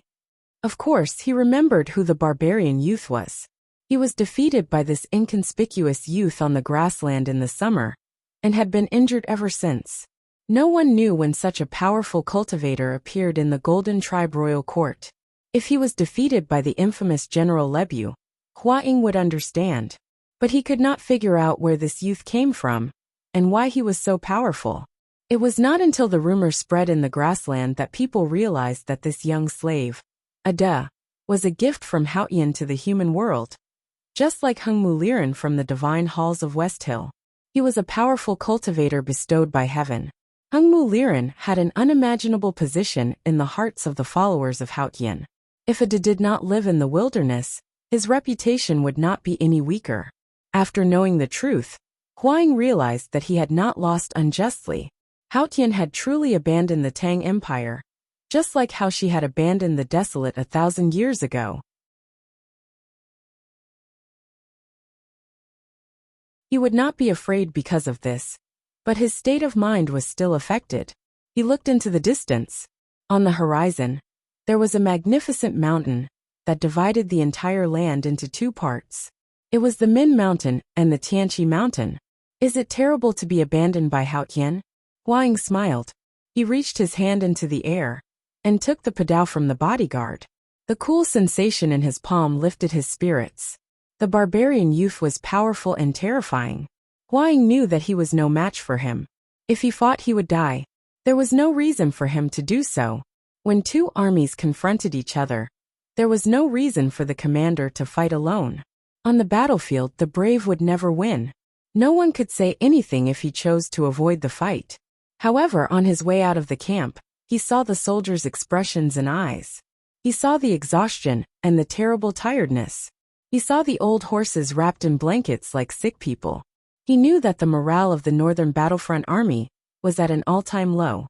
If he chose to fight, even if he lost and died, it would still be beneficial for him. The mourning army might not win, but it could hold on until the situation changed.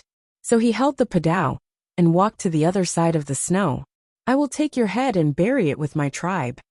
Ada looked at Hua Ying and said emotionlessly, and one day, I will lead the warriors of the royal court to Chang and kill that man. Hua Ying patted the snow on his armor and said, you might be able to kill me, but I don't plan to let you go back alive. You won't live to see Chang'an. When he said this, the second most powerful warrior of the northern battlefront army looked calm. He was not confident that he could defeat Hao Yan's gift to the human world, but he was confident that he could survive. When a man was not afraid of death, he would not be afraid of fate. His fingers on the hilt slowly closed like iron.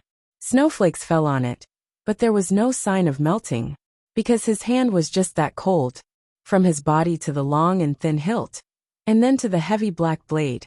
An extremely cold and sharp aura was slowly released, and then suddenly increased.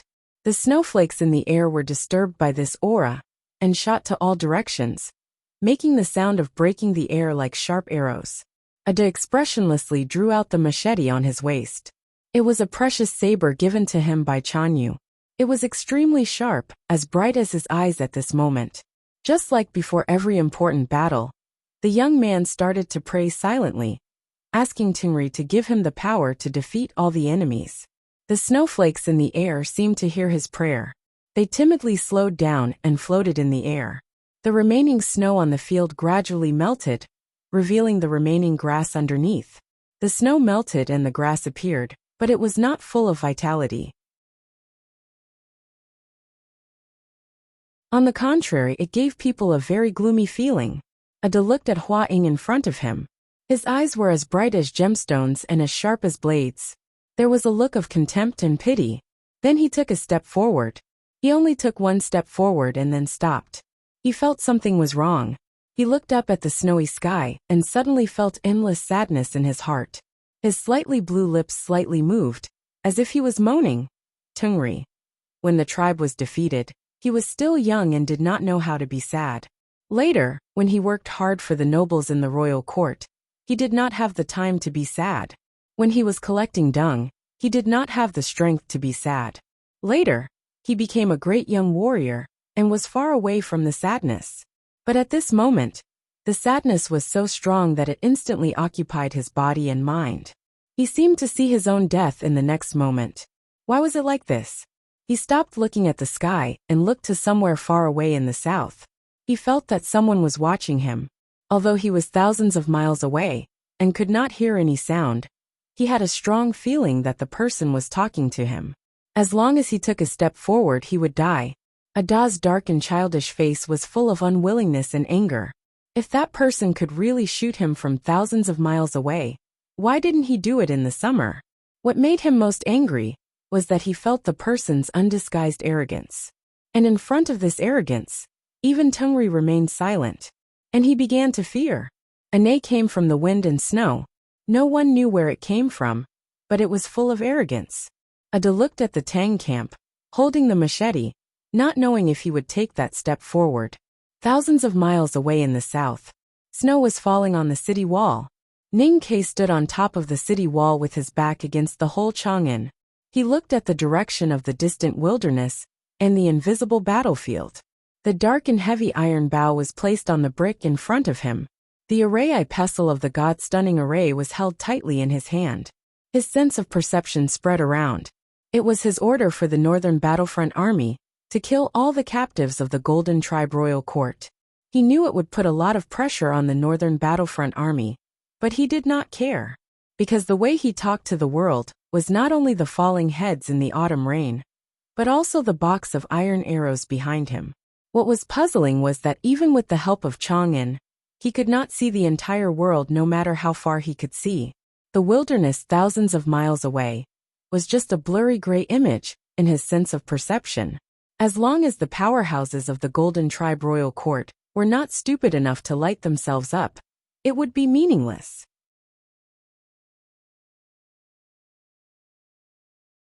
But he still looked to the north, as if he could see those lights at any time, and then send them to the underworld, or the divine kingdom with an iron arrow. Or was the fire in the Academy's hand all the time? I wish you all a happy weekend. I suddenly feel that labor is really a happy thing.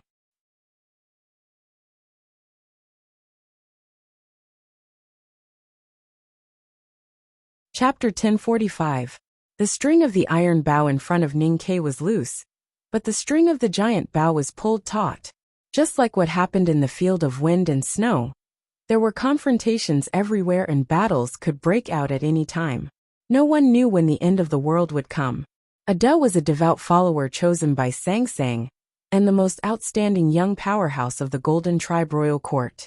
That was why he could feel Ning Ke's gaze on the city wall of Chang, and from thousands of miles away.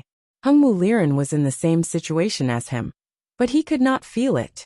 Maybe because Ning Ke was not looking at him, or because there were too many gazes on him. The sacred sedan moved slowly on the streets of Yangzhou City. The beautiful sacred music kept ringing. The people of Qinghe Prefecture knelt on both sides of the street and looked at the sacred sedan with passion and humility. The passion and humility came from either piety or fear. Either way, it was what Hengmu wanted to see. That was all he wanted to see. Through the veil of the sacred sedan, Hengmu looked at the 7 masters of the clans of Qinghe Prefecture, who knelt behind him. He thought about what they said when he summoned them. Hengmu smiled coldly and thought to himself, I don't need to worry about ants. No matter what you are thinking about, don't think about it anymore. The divine halls will help you think. What you need to do is to carry out the will of Haotian. This was the only thing Hengmu Liren said to the masters. Then he waved his hand indifferently and drove them away as if they were ants. Surrounded by dozens of divine priests and more papal cavalrymen of the West Hill, he walked out of Yangguan City. He came from the south with the mighty navy of South Jin and the powerful cavalrymen of the divine halls. The unstable Qinghe Prefecture was soon stabilized by his scornful attitude and killing intent. The young people who were hiding in the dark and were ready to cooperate with the Tangs were also killed or escaped by the deacons of the divine halls. Now his sacred sedan had left Yangzhou City and was heading to the north. Chang'an was in that direction. Chongming was also looking at Chang'an, but from a different direction. Chang'an was in the west from Qingjing City, where the sun set.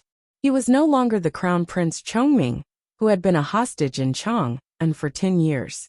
Instead, he was the high and mighty emperor of the Yin kingdom. However, his feelings for that city had not changed at all. There was no nostalgia, no lament, only incomparable hatred and fear. Behind him, the imperial palace of the Yin kingdom, which had been destroyed by the Tang army several years ago, was being rebuilt. With the war reparations from the Tang Empire, beautiful palaces were being rebuilt from the ruins. At this time, the capital of the Yin kingdom was in full swing. From the officials to the people, everyone was very proud. But he was still afraid. He had lived in Chang'an for many years. He knew how powerful the Tang Empire was. He knew that the Tangs would never forget their hatred. He knew what Li Yi was thinking. He also knew that if the Tang Empire really recovered, then the Yin Empire would not be able to resist their cavalry. The palace that had just been rebuilt behind him would become a ruin in a short period of time, and Li Yi would definitely give him unforgettable revenge. 3 years ago, the Tang Empire rebuilt the Northeast Border Army. The general's mansion was still located in Tuyang City. Compared to the past, there seemed to be no change. But Chongming knew that the newly built Northeast Border Army only had one goal, and that was to destroy the Yin Kingdom. Chongming did not dare to hope that the Yin Kingdom could resist the Tang army with its weak national strength. He could only pin his hopes on the West Hill Divine Palace and his own brother. Because of this, he disregarded the opposition of his subjects and firmly carried out the orders of the West Hill Divine Palace. He searched the last of the food from his people's homes and kept sending it to the wilderness, to the nobles of the left king's palace who had been enemies with him for generations. Only when the cavalry of the left king's palace became stronger and stronger could they resist the desolate man's tribe further north. Only when the war broke out could they help the Yin Kingdom fight against the Tang Empire. Chongming had thought that even if the East King's palace could not become a threat to the Tang Empire in a short period of time, it could at least ensure that the Yin Kingdom could get rid of the shadow of the desolate man after he and his country had sacrificed so much. But who would have thought that the development of the situation would be far beyond his expectations? Why? Why could the desolate man's tribe survive until now, when they had been destroyed by the Divine Hall Coalition army a few years ago, and they even seemed to be slowly recovering their strength? This was a question that troubled the Yin Kingdom's officials and made the Divine Hall extremely vigilant. As more information flowed back from the wilderness, they got the answer that was closest to the truth. There was a ghost. A ghost was floating in the wilderness. It was a small figure, but it was as terrifying as a devil. Neither the snow that filled the sky nor the yellow sand that devoured people could stop the ghost. The high priest of the Left King's palace, who had the most powerful Dharma power, died tragically by the Crescent Sea 2 years ago. Then several other priests died mysteriously. Until now, no priest dared to walk out of the palace. Every once in a while, there would be horrible news of a cavalry squad being destroyed, or a powerhouse in the army becoming a pile of flesh and blood from the depths of the grassland. People kept dying on the grassland, including the powerhouses from the West Hill Divine Palace, who went to rescue them, and the fallen commanders that Long Qing brought to the palace could not get rid of the ghost's curse. Until now, there was still no living person who had seen the true face of the ghost. But the West Hill Divine Palace and the other countries had already confirmed who the ghost was. The ghost was a devil. Although she looked like a petite girl, she was undoubtedly the most terrifying and coldest devil in the world. She was not afraid to kill people. She killed people as if she was mowing grass. Her name was Yu Lian, or Lin Wu. She was Mr. Third of the Academy. She also had a more famous and more frightening identity. She was the current Grandmaster of the Devil's Doctrine, the most mysterious 23-year cicada cultivation in the cultivation world. Even after the spring wind and rain, and the emergence of powerhouses in the cultivation world, no one believed that a cultivator could change the outcome of a war. It was not until Yu Lian began to kill people in the wilderness, and she spent several years killing hundreds of powerhouses from Haotian Taoism, that people gradually believed that such a thing really happened. This was a matter that chilled one's heart. Chongming was very disappointed, and so was his body. He subconsciously tightened his collar and looked away from Chang and city to the depths of the wilderness. He found that it was even colder. The wind came from the wilderness. It was extremely cold, but there was a deep smell of blood in it. It was also snowing in the extreme west of the wilderness. The snow squeezed out from the lead-like heavy clouds and fell to the ground, gradually covering the messy footprints. There were horse hooves and human footprints. There were so many footprints that it was impossible to see clearly. They spread forward in the wilderness, and the sound of stepping on the snow seemed to tear the clouds apart. In response to the summons of the Xiankong Temple, Chanyu of the Right Royal Palace ordered all tribes to form an expedition team of tens of thousands of cavalrymen. They braved the wind and snow to go to support the Buddhism's sublime beings who once sat above the clouds and rarely paid attention to the affairs of the world, had now fallen to the extent that they needed the help of ordinary believers. It was a little sad to think about it. However, the tens of thousands of cavalrymen might die in the wind and snow on the way. Who would pity them? Some of the snowflakes fell on the ground of the wilderness, and some fell under the ground. There was still a world under the ground. It was a dark giant sinkhole. It was daytime, and the snow reflected the light. Logically, the world should be bright, or at least brighter than usual. However, the world at the bottom of the giant sinkhole was gloomier than usual. It was like the night, and the picture was very blurry. The reason was that everywhere in the wilderness of the underground world was burning. The highland barley fields that never froze because of the hot spring were ignited. The woods beside the streams were ignited. The water wheel outside the giant sinkhole was ignited. The tents of the nobles were ignited. An inconspicuous monk temple at the foot of the Prajna Peak, in the distance, was gradually collapsing in the raging fire. A single spark could start a prairie fire. The serfs' uprising in the underground world that started a few years ago finally spread to all tribes and could no longer be extinguished. Beacon fires were everywhere in the Buddha kingdom. These fires brought blazing heat, burned gorgeous gold wares, and brought dirty black smoke, covering the sacred yellow temples among the peaks. The sounds of killing were everywhere in the wilderness. These cries from the deepest part of the soul could overwhelm the pious chanting of sutras and ignore the call of the morning bell. The beacon fires and the sounds of killing had not yet affected the giant peak transformed from the body of Buddha. The treasure mountain was unharmed, and the monks in the mountain had gradually become cold-hearted. That was why they ordered the right royal court to rush to help. The most important reason for this was that there was a ghost in the underground world. The ghost was the shadow of an iron sword, and it never stopped moving between the dirty and the sacred. Junimo was fighting.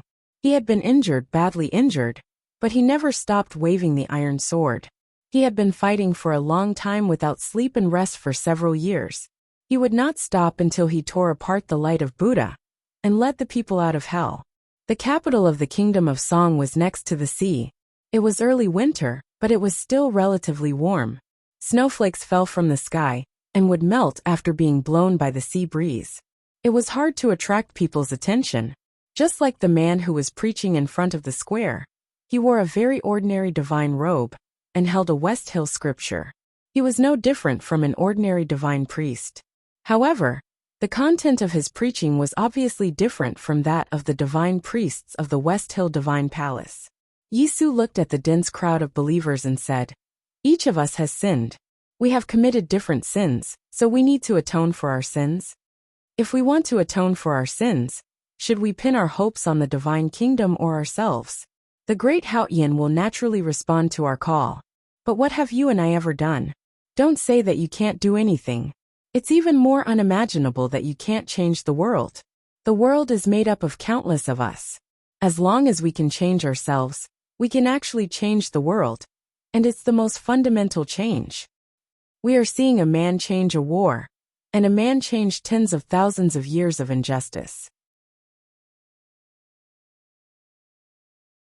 So why can't we change the world and change ourselves?"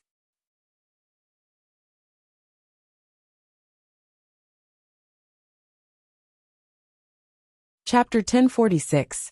The streets and alleys around the square of the capital of the Kingdom of Song were dead silent. Occasionally, heavy breathing could be heard, but it was not the breathing of humans, but the snorting of warhorses. Someone's preaching voice came from afar. Due to the distance, the voice sounded a bit erratic, as if it came from God. The complete meaning could not be heard, but some strange words such as woman, stone, sin, biscuit, and salt. Soon, they were blown away by the snorting of the warhorses and melted into the cold winter air, leaving no trace. Was there really no trace? Of course not. When the voice entered people's ears, it would leave traces in their hearts. The divine priests and deacons of the divine halls of West Hill, hiding in the streets and alleys around the square, as well as the cavalrymen of the Kingdom of Song holding sharp weapons, all had a strange look on their faces. The sound of breathing gradually became heavier.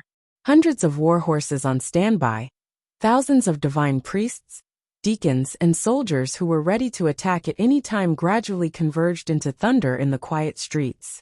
According to the plan of the divine halls of West Hill, these heavily armed people would rush out of the streets and alleys and rush to the peaceful square.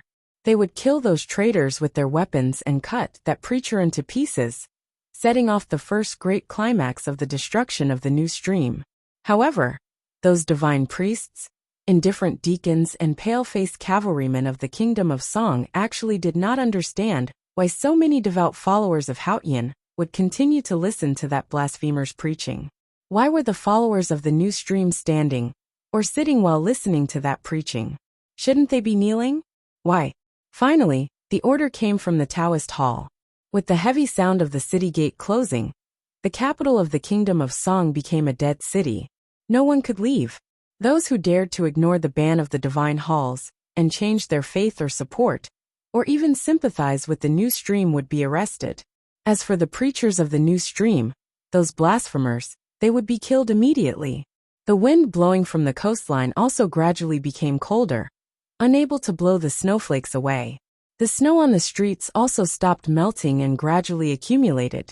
With the orderly and terrifying footsteps, the city gradually turned into a clean and austere white. Everyone knew that the white snow would soon be dyed red with blood. The iron spears clashed against the armors, the horses breathed heavily, and the knights stared at them coldly. The smell of metal in the air gradually turned into the smell of blood. Countless cries of shock and fear were heard around the square. People knew that the divine halls would not allow the new stream to continue to spread, but they did not expect that the battle of faith would be so bloody from the very beginning.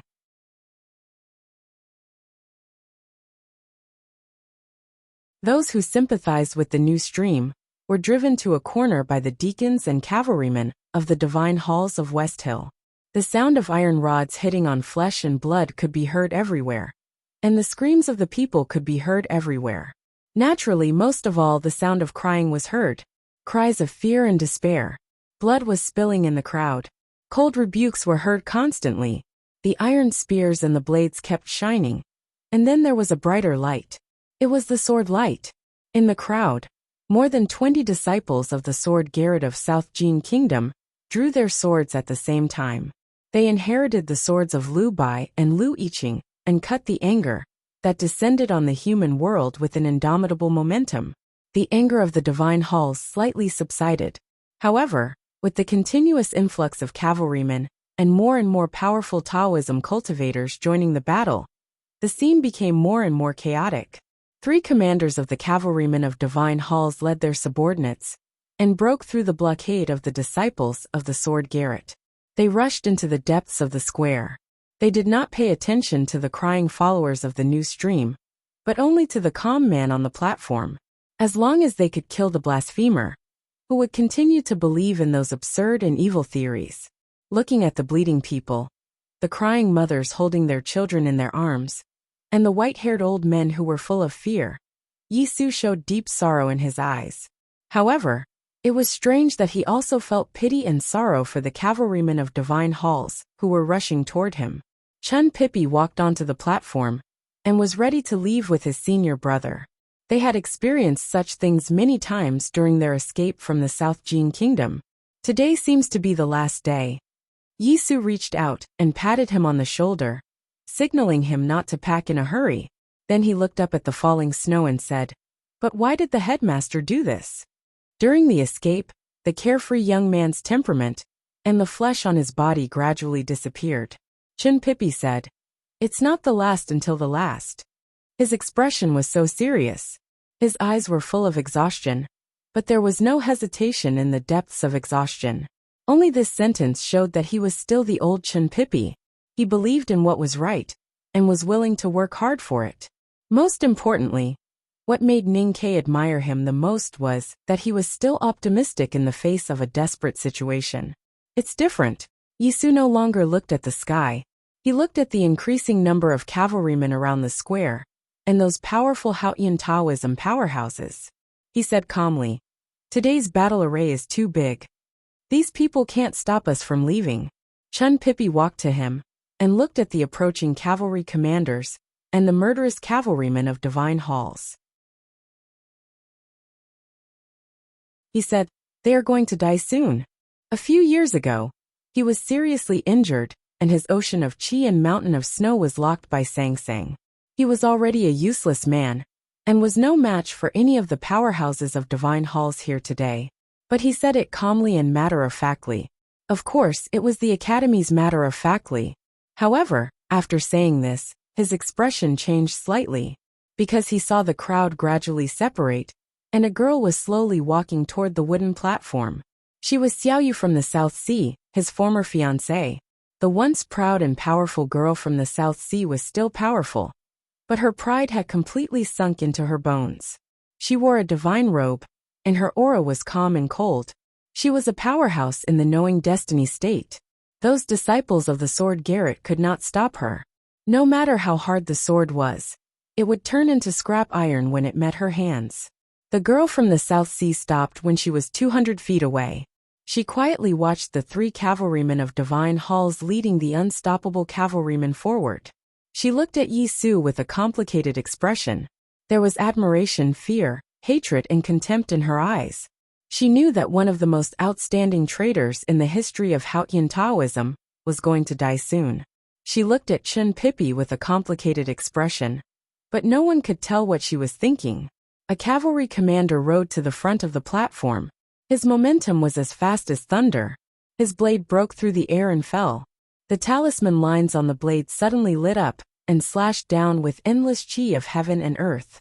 If it had been in the past, the 2 men would have been able to take it easily or even ignore it.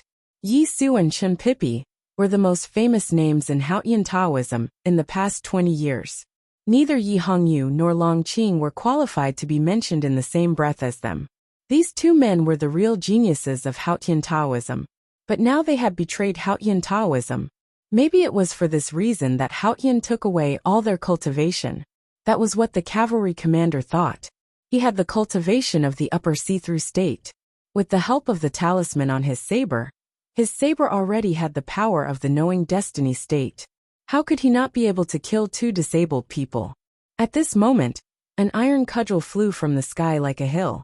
The cavalry commander's saber hit the hill. The warhorse couldn't stop at all, so his body hit the hill as well. The hill was made of iron and could not be moved. Anyone who tried to hit it would be turned into powder.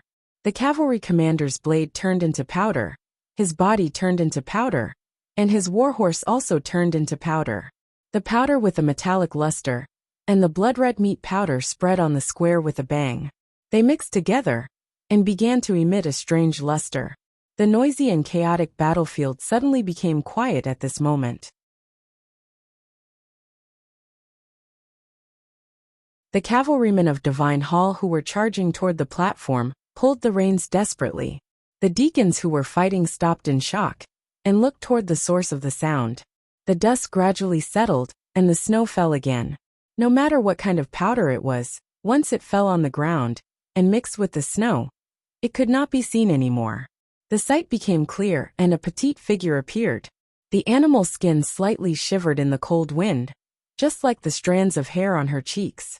She pulled out the iron cudgel from the ground and looked at the girl from the South Sea in front of her.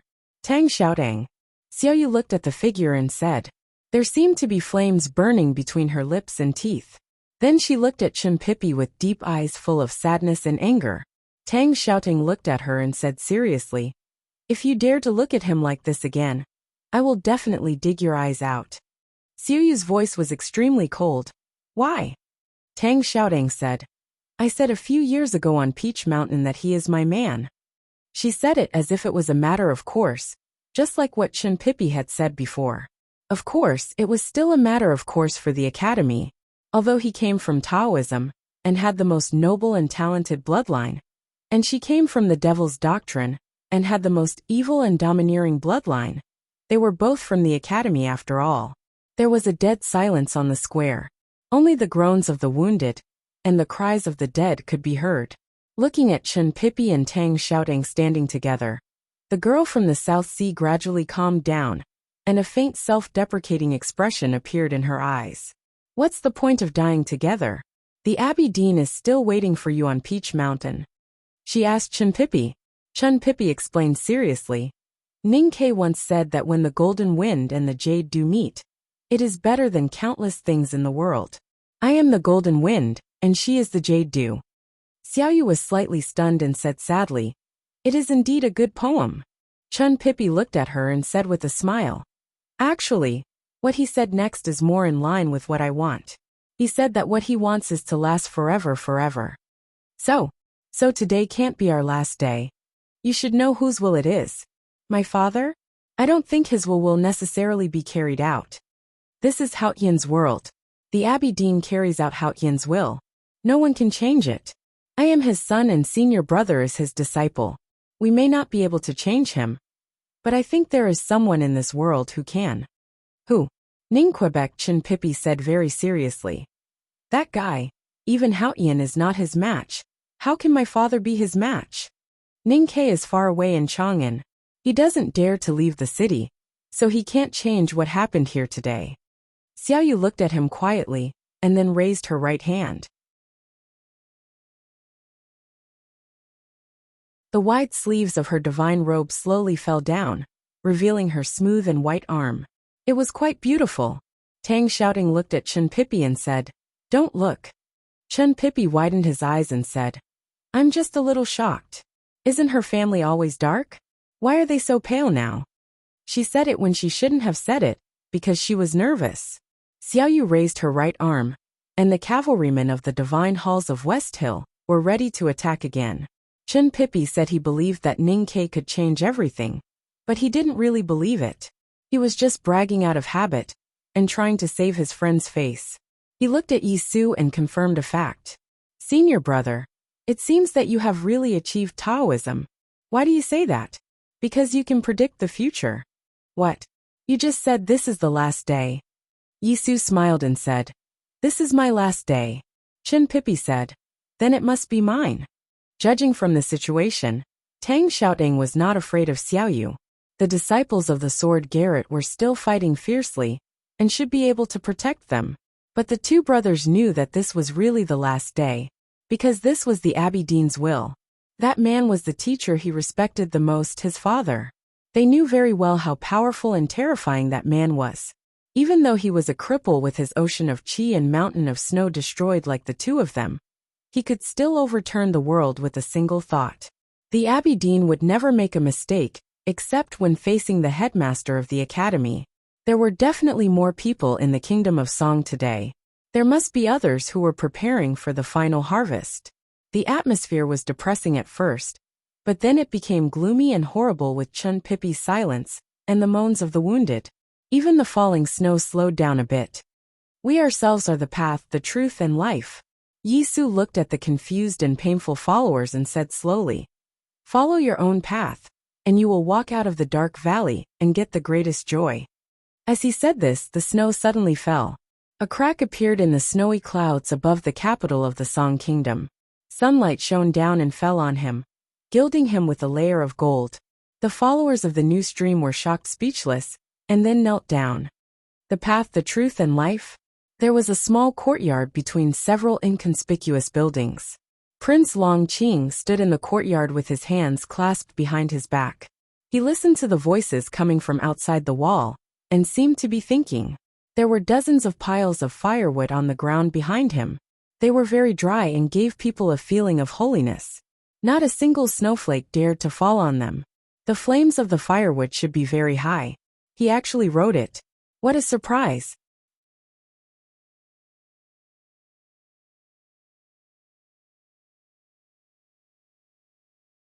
Chapter 1047. The situation in the world was extremely tense. On the border of the Tang Empire, in the capital of the Song Empire, and at the bottom of the giant sinkhole, there were confrontations everywhere. Wars were on the verge of breaking out. Some had already started, while others had never stopped.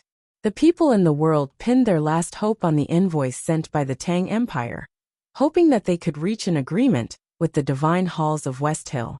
The two envoys were just ordinary people who did not know how to cultivate, let alone powerful cultivators in the knowing destiny state. But at this moment, they were the most important people in the world. There were two kinds of people who loved peace.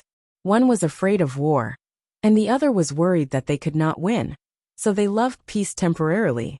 Chu Yuxian and Chunqi belonged to this kind of people. They did not know that they were carrying the burden of the world, but they had the same idea as the world. They also wanted to reach an agreement with the divine halls of West Hill. However, the problem was that they could not see the two people they wanted and had to see. What made them even more terrified was that if the two people wanted to see each other, they would be able to even if they were in the divine halls of West Hill. But they could not see each other now, which seemed to be a bad sign. Did no one want to know what Ning Ke was going to say to them? Not being able to see each other was the source of all anxiety. Chu Yuxian and Chunqi were very anxious. They pondered in silence in the Revelation Institute, but they could not find a way to complete the task. Today, it was an ordinary divine priest in a brown robe who came to the Revelation Institute to meet them. Judging from his clothes and extravagance, this divine priest obviously had a very low status on the Peach Mountain. In fact, these days, the divine halls were getting colder and colder.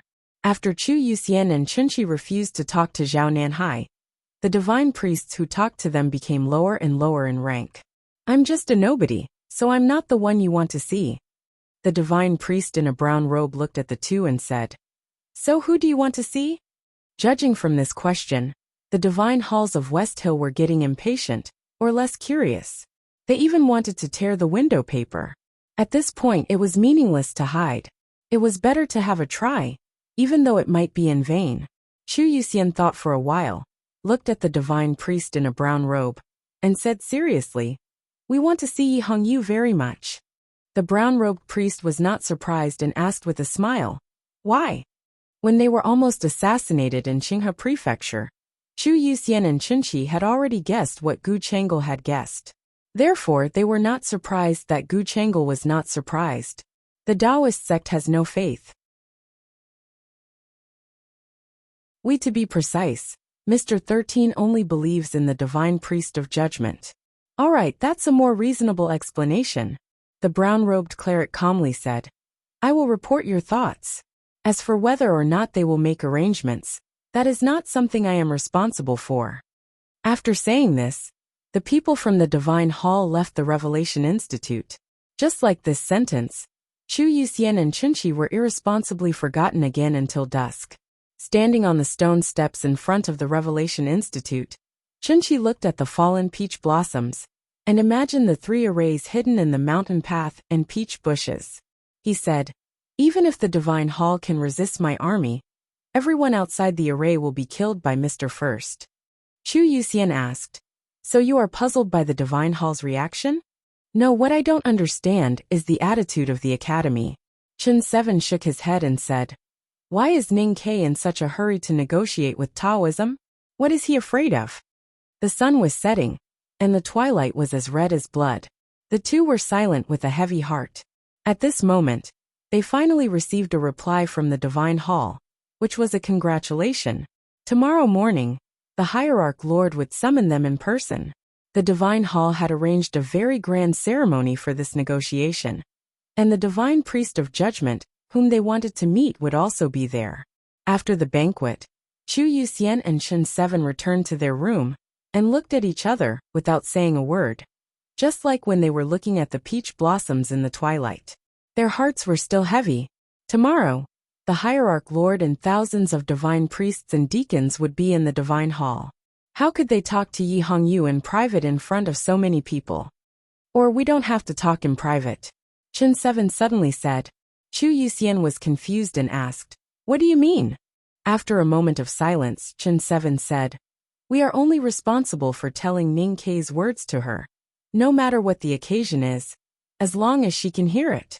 Hearing this, Chu Yuxian was silent for a long time, and his face turned pale. He murmured to himself, It's better not to see each other. Meeting in front of thousands of people, and saying those words meant that he was courting death.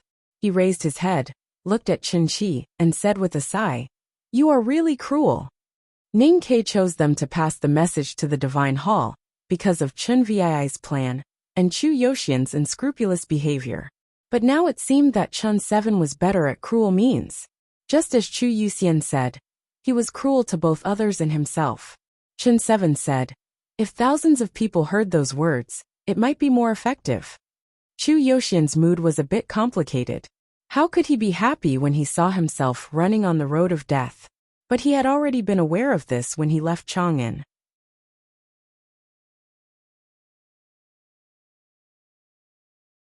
So he was still calm even though his face was pale. Since we have to die after saying those words, maybe we should try to see that person first. Chu Yuxian walked to the window and said while looking at the cliff plateau halfway up the Peach Mountain, which looked like it was cut by a knife and axe, and at the inconspicuous stone houses in the darkness. Chen 7 walked to him and said with a frown, It's hard to get there. Chu Yuxian glanced at him and said bitterly, Harder than death. It was a silent night. Both of them were silent, and said goodbye to the past. So when they woke up in the morning, they were not in good spirits, especially Chu Yuxian, who had two very deep dark circles under his eyes, which looked both funny and depressing. "It's a happy funeral," Chu Yuxian comforted himself. Led by the deacon of the Divine Hall, the two left the Revelation Institute and walked up the stone steps to the Peach Mountain. Peach blossoms were falling on the green hillside, and the snow that had fallen a few days ago had accumulated on it, which made it very beautiful. The bluestone steps were wet with dew, which was even more striking in the fragrant snow.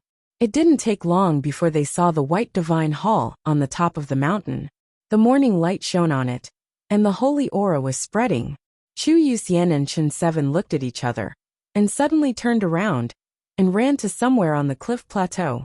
Stepping on the hard stone steps, they breathed as fast as the mountain wind.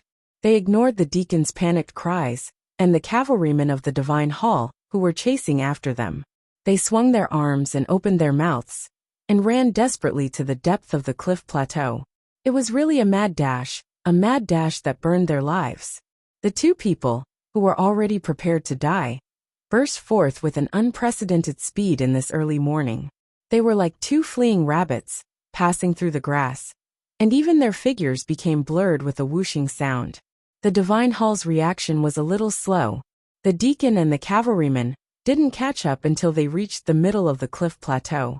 But somehow, they didn't dare to take another step forward. Zhao Nanhai floated down from the top of the Peach Mountain, looking at the two figures on the cliff plateau. He was expressionless, but he was in a strange mood. If the person in the stone house at the end of the cliff plateau didn't want to see him, the two Tangs wouldn't be able to run here, even if they really did burn their lives. Why did he want to see him? Running to the stone houses at the end of the cliff plateau, Chu Yuxian and Chen 7 were panting and holding their waists. They almost couldn't stand up straight, and felt that their lungs were about to explode. The Divine Hall didn't send anyone to chase them here, maybe because they were afraid, or for some other reasons. It was actually the result of their calculation, so it was not a surprise. The person in the stone house was really willing to see them, because even he wanted to know what Ning Ke was going to say. Chu Yuxian wiped the sweat off his forehead and thought proudly. With a light sound, the door of the stone house was pushed open, and a middle-aged priest came out. The middle-aged Taoist was wearing an ordinary Taoist robe, and his appearance was also very ordinary. There was nothing outstanding about his appearance or his aura. No matter how one looked at it, this Taoist should not and could not be an ordinary person, but he had been ordinary his whole life, which was very unusual. Chu Yuxian knew that this was not the person he was looking for, but he still looked extremely respectful. His hands were even trembling when he was tidying up his clothes. The middle-aged priest looked at him and said with a gentle smile, "You have to come here to see me. What do you want to say or do?" What did Chu Yuxian want to do? He knelt down to the middle-aged priest and the person in the stone house without hesitation and said humbly, "Chu Yuxian wants to hear a story, Taoist master." The middle-aged priest looked at him quietly, as if he didn't expect that Chu Yuxian would kneel down so naturally and decisively. He didn't even give himself a chance to stop him. Chu Yuxian looked calm and naturally knelt down. Ning Ke chose them to negotiate with Taoism because of Chen Vii's wisdom and bravery. As for Chu Yuxian, he had no bottom line. The middle-aged priest asked with a smile, "What story?" Since Chu Yuxian and Chen 7 could come to the stone house, it meant that they had permission. The person in the stone house wanted to hear it, whether it was a story or a fable. Chu Yuxian said respectfully, "The story happened in a world very similar to our world. In that world, there was a religion very similar to Taoism.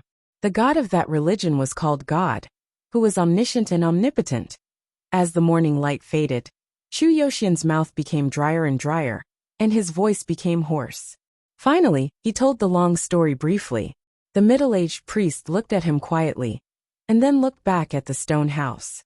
Finally, he looked at the sky and clouds outside the cliff yard and said, "It is indeed a long story.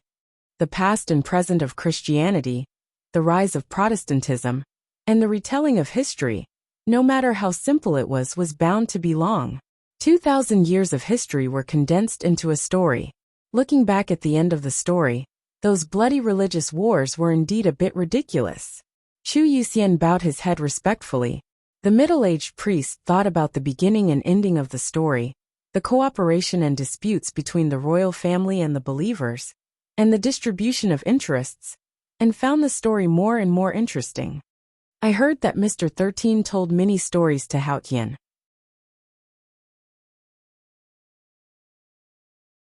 I don't know whether he has told this story or not, but at least it proves that he is a good storyteller. The middle-aged priest said. He knew that it was a story told by Ning Quebec. Then he stepped aside, and the door of the stone house appeared directly in front of Chu Yuxian and Qinshi. This story was just the beginning of the conversation. Ning Ke used such a grand story as a prelude, and even the middle-aged priest began to wonder what he was going to say. Looking at the closed door of the stone house, Chu Yuxian's face became paler and paler, and Qinshi also became short of breath. The man in the house had a very different status and meaning to the believers of Haotian in the world. Even they couldn't bear it. The middle-aged priest said, "What do you want to say? Just say it." Chu Yuxian became more humble, and his forehead seemed to be pressed into the ground of the cliff plateau. However, what he said next in a trembling voice was so rebellious. God is dead, and so will Haotian. So please think more about the things in the human world. The story of the religious reformation, whether it was told by Ning Ke or done by Yi Su, can't be written in tens of thousands of words. So I have to keep it simple. It's enough for you to convince yourselves that you have already seen the story. If you really want to read it, you can just read some related books. Jiang Yi is not a religious novel, so you have to make way for him. Besides, in the story of Jiang Yi, I have to rely on my energy, qi, and spirit to break through. Because spiritual temperament is the most important to the end. Now I am not in good health and spirit, so I have to fight hard. Only the one with the knife can win. But I won't pay much attention to the structure of the sentences, because too much thinking will really affect the temperament. Even a person with a temperament like me can't do that.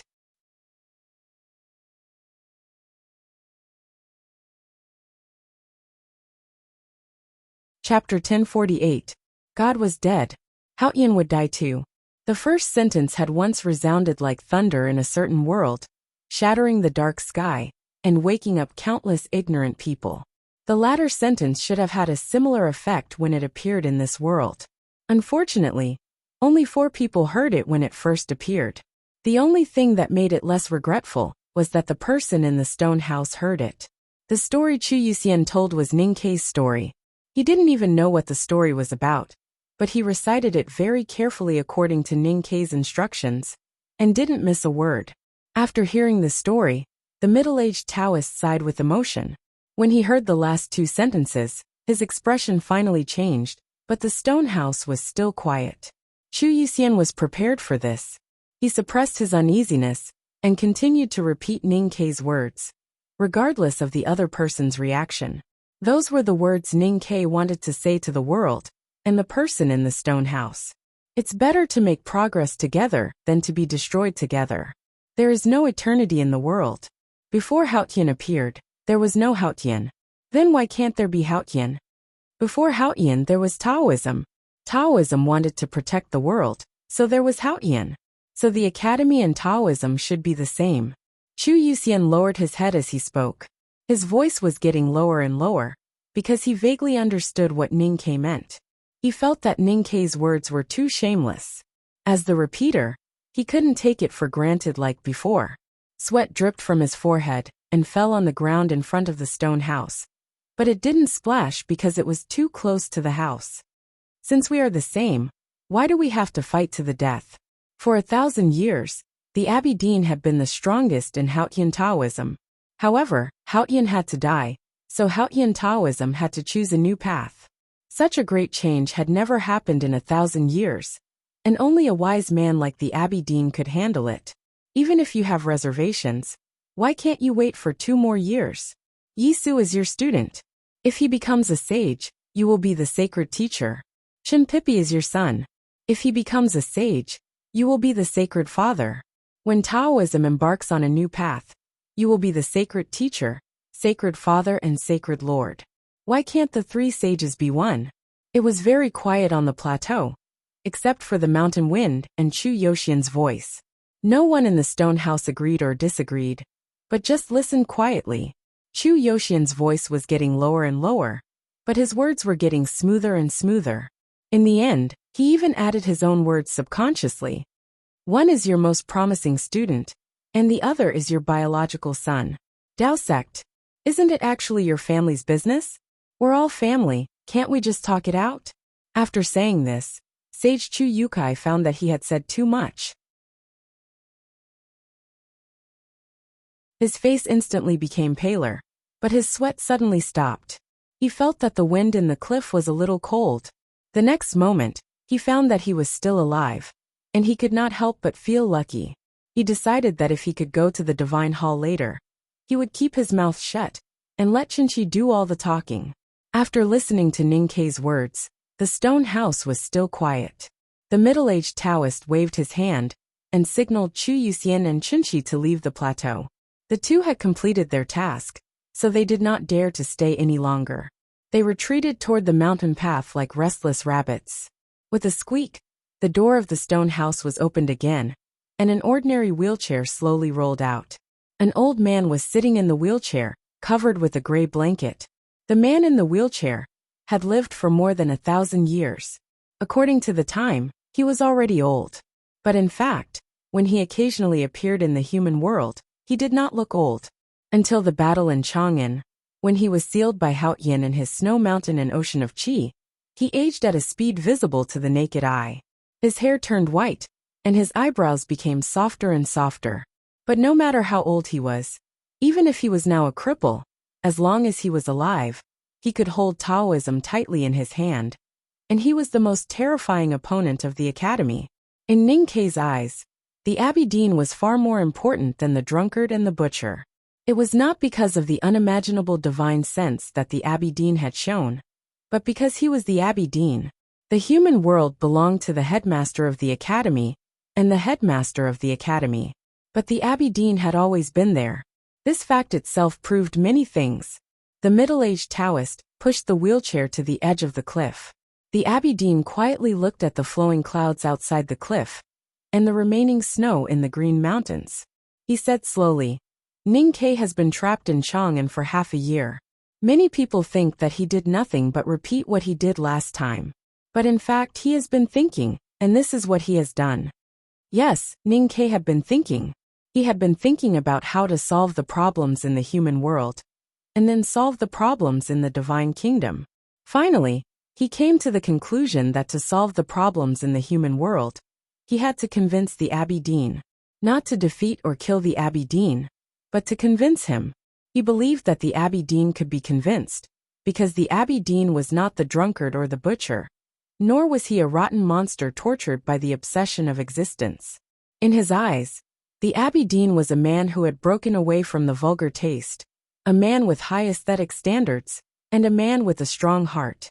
In other words, he thought that the Abbey Dean was very similar to the headmaster, which was a great compliment.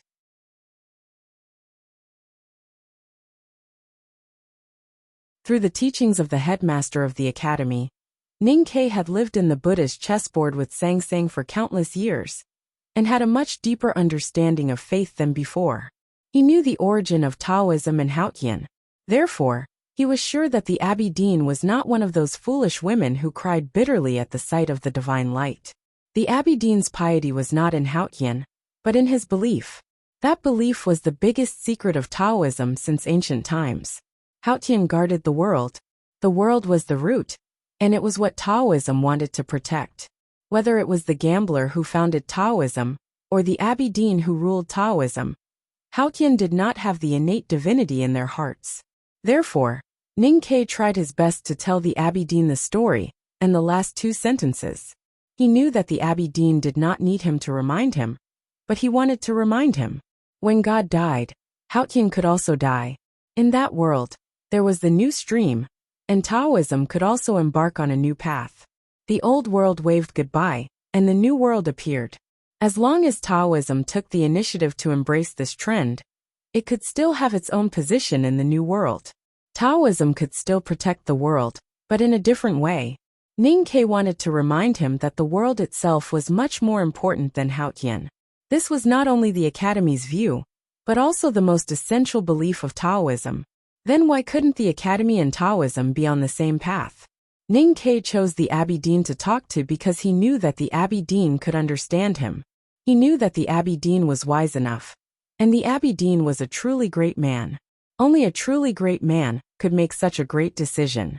The headmaster of the Academy is a great man to have such a student, the Abbey Dean said calmly. Ning-Ke can see through the foundation of Taoism and see through my belief. He is also a great man. The middle-aged priest was moved because the Abbey Dean spoke highly of Ning-Ke, and also because the Abbey Dean had vaguely admitted his true thoughts. The Abbey Dean looked out of the cliff and remained silent for a long time. The middle-aged priest's hands trembled slightly on the wheelchair. Even he felt extremely nervous at this moment, because what was going to happen next would definitely change the fate of the entire human world, and even the Haotian divine kingdom. There were many clouds outside the cliff. The white clouds floated everywhere like the waves on the water. They seemed to come and go at will, but they were actually shaped by the wind and attracted by the earth. The Abbey Dean looked at the clouds and said calmly, "Unfortunately, he still doesn't understand himself." Chu Yuxian didn't understand either. Though he was a storyteller, he was no different from a parrot.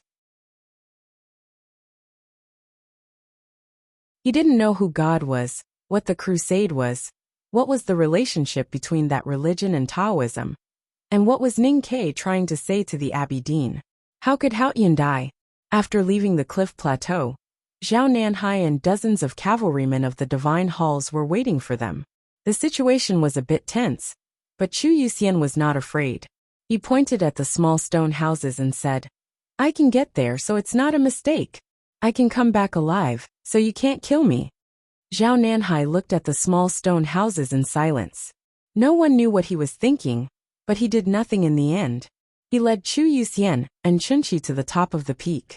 The White Taoist Temple at the top of the Peach Mountain was the main hall of the Divine Halls of West Hill, the top building of Haotian Taoism in the human world, and also the place for the negotiation. The floor of the Divine Hall was paved with smooth stone bricks, like a bronze mirror, reflecting the sunlight coming in from all directions. It also looked like it was paved with gold. The inside of the hall was spacious, and the walls were engraved with religious murals. Gems were inlaid everywhere, as if the wealth of the whole world was gathered here, and it was extremely solemn and sacred. Thousands of divine priests and deacons stood in the divine hall in a neat line. No one spoke, and no sound could be heard. It was like a silent ocean. Chu Yuxian and Chunqi walked in the crowd, as if they were walking in the ocean. They always felt that there was a terrifying storm hidden in the silent crowd.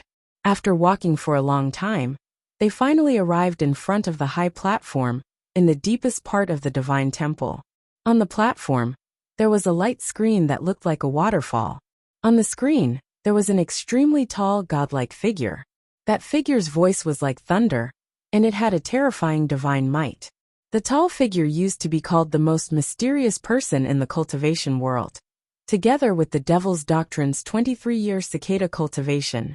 However, after that battle, he was seriously injured by Yu Lian, and could no longer maintain his image.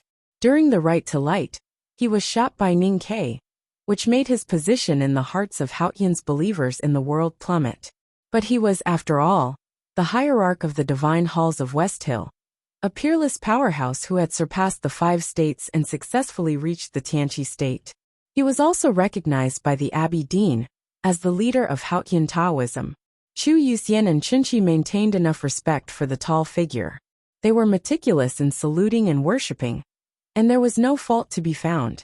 But to be honest, even the slowest divine priest could tell that their attention was not on the hierarch behind the light curtain, but on the inconspicuous chair under the high platform. The chair was not carved from a whole piece of South Sea black jade, but because the woman was sitting in the chair quietly, the ordinary chair became the seat of heavenly black jade. She sat there with her eyes closed, and the world around her became a sea of blood. Because she was wearing a blood-red robe, she had the most beautiful and coldest face in the world. She was the inviolable great divine priest of judgment, and she was the real powerhouse of Hautian Taoism, Yi Hongyu. Yi Hongyu, the great divine priest of judgment, was the one Ning Ke wanted to talk to, and also the one Chu Yuxian and Chunxi wanted to meet. Today they finally met. Chu Yuxian and Chunxi were in a strange silence. As they said last night, it was better not to see her. In front of thousands of divine priests and deacons, as well as the hierarch of the divine halls of West Hill, how could they avoid Yi Hongyu's gaze and let her hear Ning Ke's words? The ceremony in the divine hall had entered the procedure of praising. There was not much time left for Chu Yuxian and Chunxi. Whether the negotiation between the Tang Empire and the divine hall could continue or not, they would leave Peach Mountain soon, and that sentence was still hidden in their hearts. Chu Yuxian looked at Chunxi and thought of the method he mentioned last night. He felt his lips and tongue were dry, and he murmured, "Are we really going to do this?"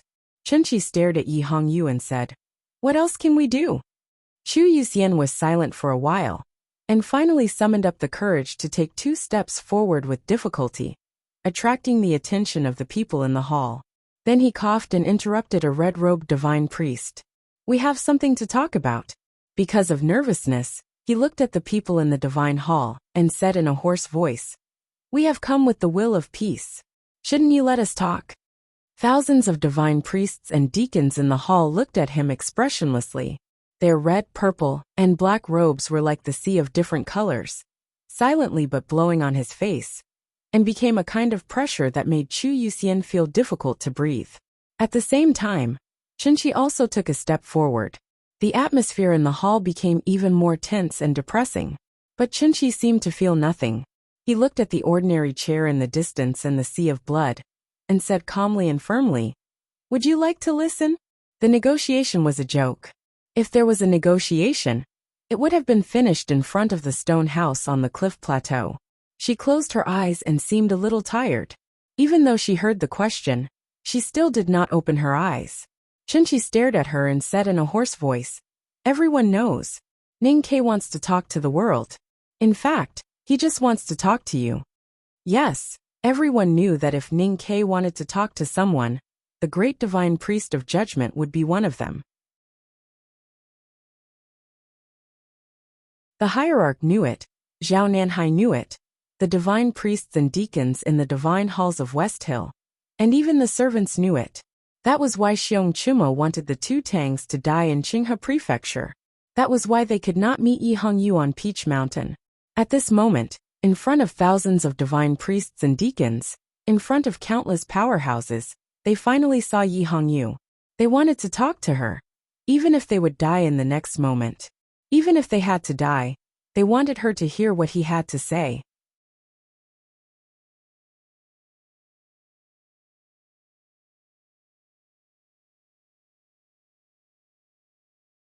Chapter 1049. Ning Ke wanted to talk to the world and change the trend of the world. Therefore, Yi Hongyu must be one of the people he talked to. This was something that many people did not say out loud, because the current great divine priest of judgment had known Ning Ke when she was still the Tao addict. The 2 of them used to be sworn enemies, but in the end, they did not live and die together. The 2 of them had fought and fought side by side. She had lived by the Yanming Lake in Chang, and for a long time, and they had also bathed in blood in the front gate of the Devil's Doctrine, and they had died together. In the eyes of the divine hall, even if the great divine priest of judgment were to marry Ning Ke, it would not be surprising. As for how shocking it would be, it was not within the scope of the 2 people's considerations. After all, they were people who shocked the world, and did things that shocked the world. What made Hautian Taoism even more uneasy was that the new stream that the divine halls swore to destroy was founded by Yi Su, and she was his sister. Therefore, Yi Hongyu was the most natural ally of the academy, and the best target to incite, no matter from the perspective of intimacy or other aspects. Thousands of divine priests and deacons in the hall looked at Chunxi, who was standing at the forefront, and guessed what this Tang would say, or rather, what Ning Ke would say. Their expressions were very complicated. There were a lot of uneasiness, shock, confusion, and worry. Did the academy really want to incite the great divine priest of judgment? Did what Ning Ke was going to say really have something to do with this? However, at this moment, thousands of powerful Haotian Taoism cultivators were gathered in the hall. How could he say those rebellious words? How could the great divine priest of judgment respond? Thinking of this, people felt a little relieved. As the person involved, Yi Hongyu's expression did not change at all. Her beautiful eyebrows and eyes were as cold as snow. She did not even open her eyes. What does that guy want to say? She asked with her eyes closed, looking very casual. It was obviously a very important matter, faintly revealing an extremely terrifying feeling. But when her red lips slightly opened, it became a small matter, a small greeting. People in the hall looked at Qinshi again and wanted to know what he was going to say. Being stared at by thousands of indifferent eyes, Qinshi was very nervous. It was not only because of the thousands of eyes, but also because what he was going to say next might become his epitaph. Ning Ke said. At this point, Qinshi paused, and Chu Yuxian almost fainted. Chen Seven took a deep breath and looked at Yi Hongyu. He said the second half of the sentence in a low voice. He's waiting for you in Chang'an. Why would I wait for you in Chang'an? Although he could marry her, he naturally wouldn't wait for her to marry him. Instead, he would wait for her to surrender or return. The solemn and sacred Taoist temple was already extremely quiet, but now it became even more silent. Only that sentence was still floating in the golden light, drifting into everyone's ears. Was he trying to persuade the great divine priest of judgment to betray the Tao sect? Did Ning Ke really dare to think like that? Did the Tangs really dare to say that in the divine hall? Were they all crazy? Countless pairs of eyes fell on Qinshi. Their eyes were filled with shock and confusion. After saying this, Qinshi felt a little pain in his throat, as if he had lost all the water in an instant. However, all the fear from before had disappeared along with the water. If he says it's a broken pot, then it's broken. Hesitation doesn't suit your personality. He asked you why you didn't betray him? When are you planning to betray us? He said that no matter when you betray him, he will always be waiting for you in Chang'an. At this moment, the divine priests and deacons, who were still in a trance and thought that they had misheard, finally completely understood Ning Ke's intention. In the most sacred Taoist temple at the top of Peach Mountain, in front of thousands of the most devout followers of Haotian, Ning Ke actually persuaded the great divine priest of judgment to betray him. Was this instigation? Was there such a ridiculous and almost childish instigation in the world? Or was this the Academy's provocation? But who would believe it? No. How could the Academy do such a ridiculous thing?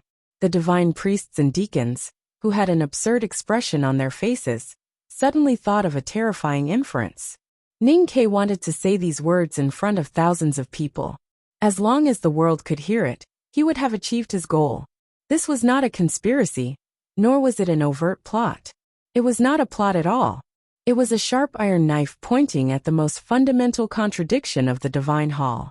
The divine hall could not solve the problem of the new stream, so they could not convince themselves to continue to trust Yi Hongyu and the divine hall of judgment led by her. What Ning Ke did was to peel off the surface, but he did it so cruelly that everyone in the hall felt a burst of pain. Pain brought anger. The sea of people in the divine hall rippled. The divine priests and deacons angrily approached Qinshi and Chu Yuxian like a black tide. When the psyche of thousands of divine priests and deacons gathered together, it was unimaginably horrible. Qinshi spat out blood, and his face turned pale. At this moment, Yi Hongyu finally opened her eyes. Just as Qinshi was about to collapse, her cold gaze made him feel a little more relaxed, and he breathed in some fresh air.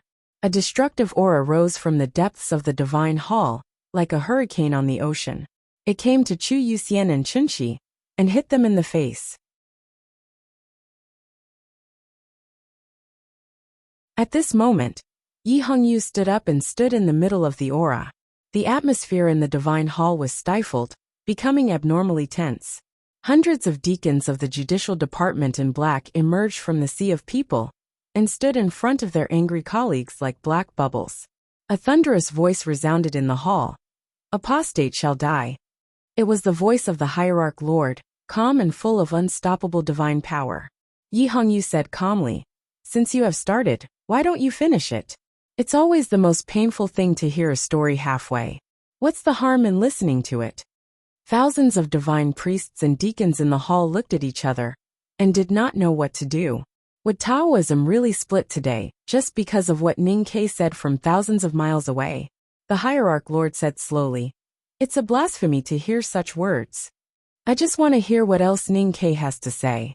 As for blasphemy, I will kill them after I hear it.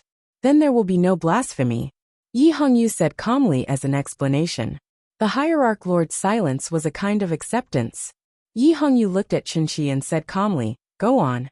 Qinshi felt a little strange when he thought of what Ning Ke said. But he did not dare to hide anything at this moment. So he repeated it honestly. He said, "It's good to be accompanied by youth." He said, "It makes me crazy to read all the poems and books." He said, "I want to see you so much that I'm going crazy. Have a good weekend." I love this chapter. Mountie 1118.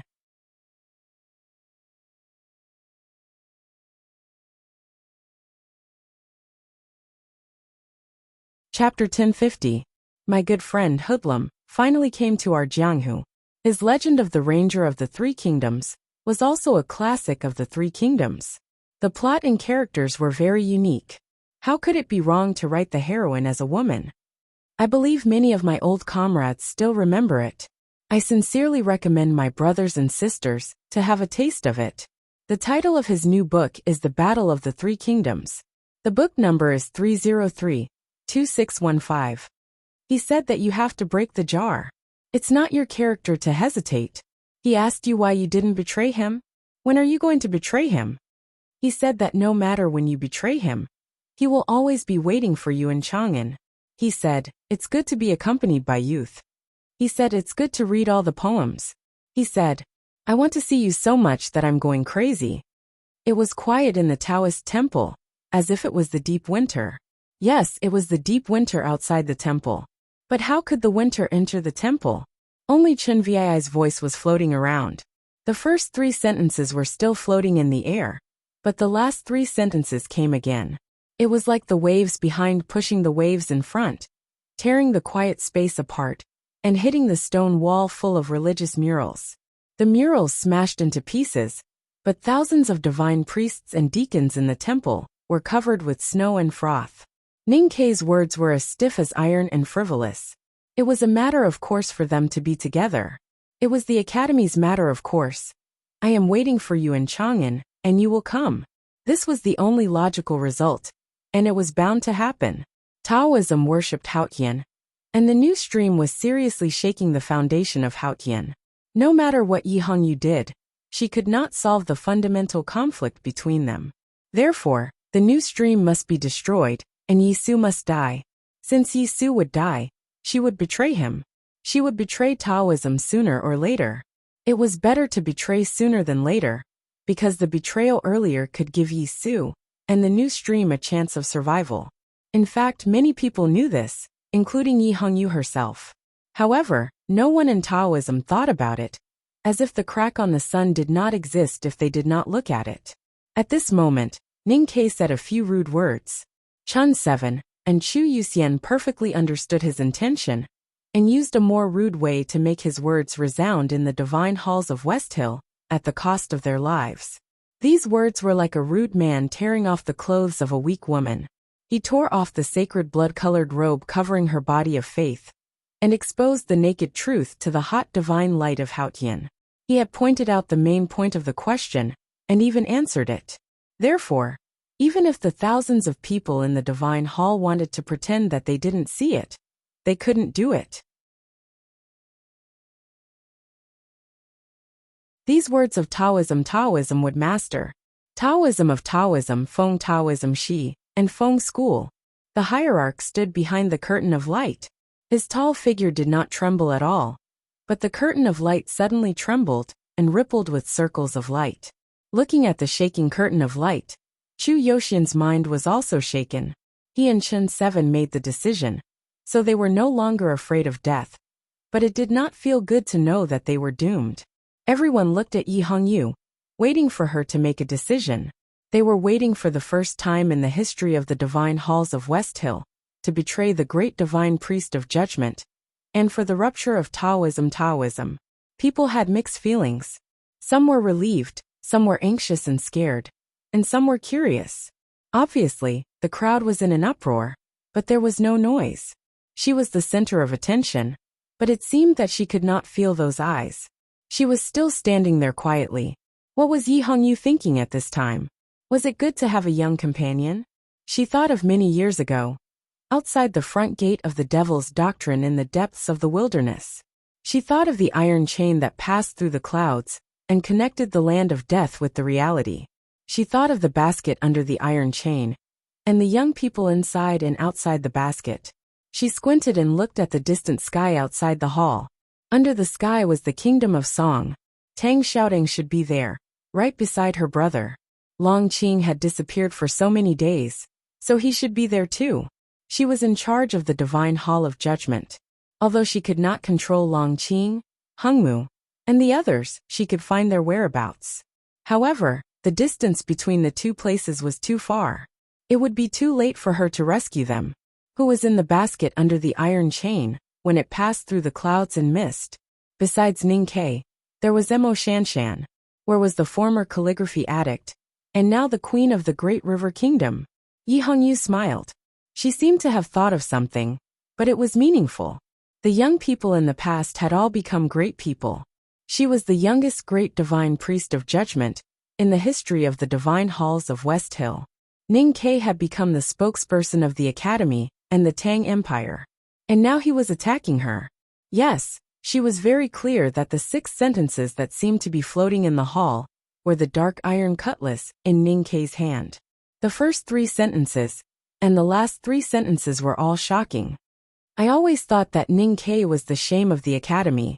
Yi Hongyu finally spoke, breaking the oppressive and painful silence in the divine hall. Obviously, what she said was beyond everyone's expectation. That's because he's too narrow-minded. He likes to target specific people and specific things with his methods. Of course, his methods are indeed good. If it were someone else who was pushed into this position by him, they would probably just take advantage of the situation and rebel. The hall was extremely quiet. She stopped smiling and said coldly, "But I am not someone else. I am Yi Hongyu. Does he expect to break my heart with these words? I hate those stupid literati the most. I feel disgusted by these words. How can I listen to them? If Qingshan doesn't come to me, I will come to Qingshan? No, I have never been such a person. If he doesn't come to me, why should I come to him? Tell him to give up." She looked at Chen Qi and said expressionlessly, "Should he just kill him or save him?" Chen Qi did not understand. He did not understand why he would fail. Yi Hongyu looked so beautiful and calm, as if she did not hear Ning Kai's words, and did not care about Yi Su's life or death in the kingdom of song. Why? Chen Qi stared at her perfect face seriously. His face gradually turned pale, and his eyes seemed to be burning with wildfire. He turned all his soul into courage. He did not admit defeat, because Ning Kai had another sentence. Before they left Chang'an, Ning Kai had seriously reminded them not to tell him that unless they were in a desperate situation, or at the last moment, they should never tell him that. Chen Qi did not know the meaning of that sentence. But from Ning Kai's attitude, he knew that it must be the key to victory.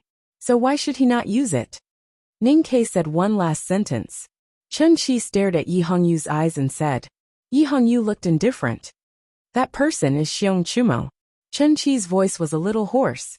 It was not because of dehydration, but because he was nervous. He used too much force, and his throat began to bleed. The sentence was without a head or tail.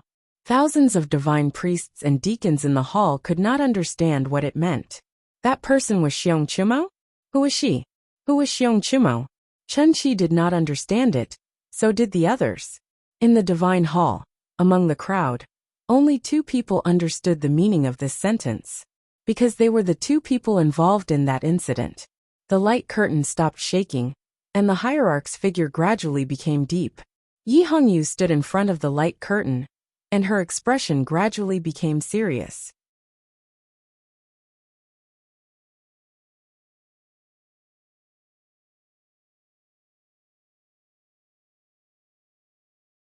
Chapter 1051. That person was Xiong Chumo. Who was that person? Who was Xiong Chumo? At this time, thousands of divine priests and deacons in the hall were thinking about the same question. They had no answer, but they knew that since it was Ning Kei's last sentence, it must be very important. So they looked at Yi Hongyu with more and more solemn eyes, just like her expression. Only a few people had heard of the name Xiong Chumo. Only a few people knew that it was the hierarch's secular name, which made them even more nervous. The waterfall-like curtain of light in front of the high platform stopped flowing.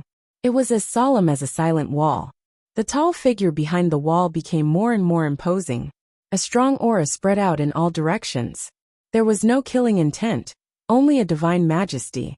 This was because the situation had reached the most critical moment. The tall figure had to crush all doubts and pressure from her.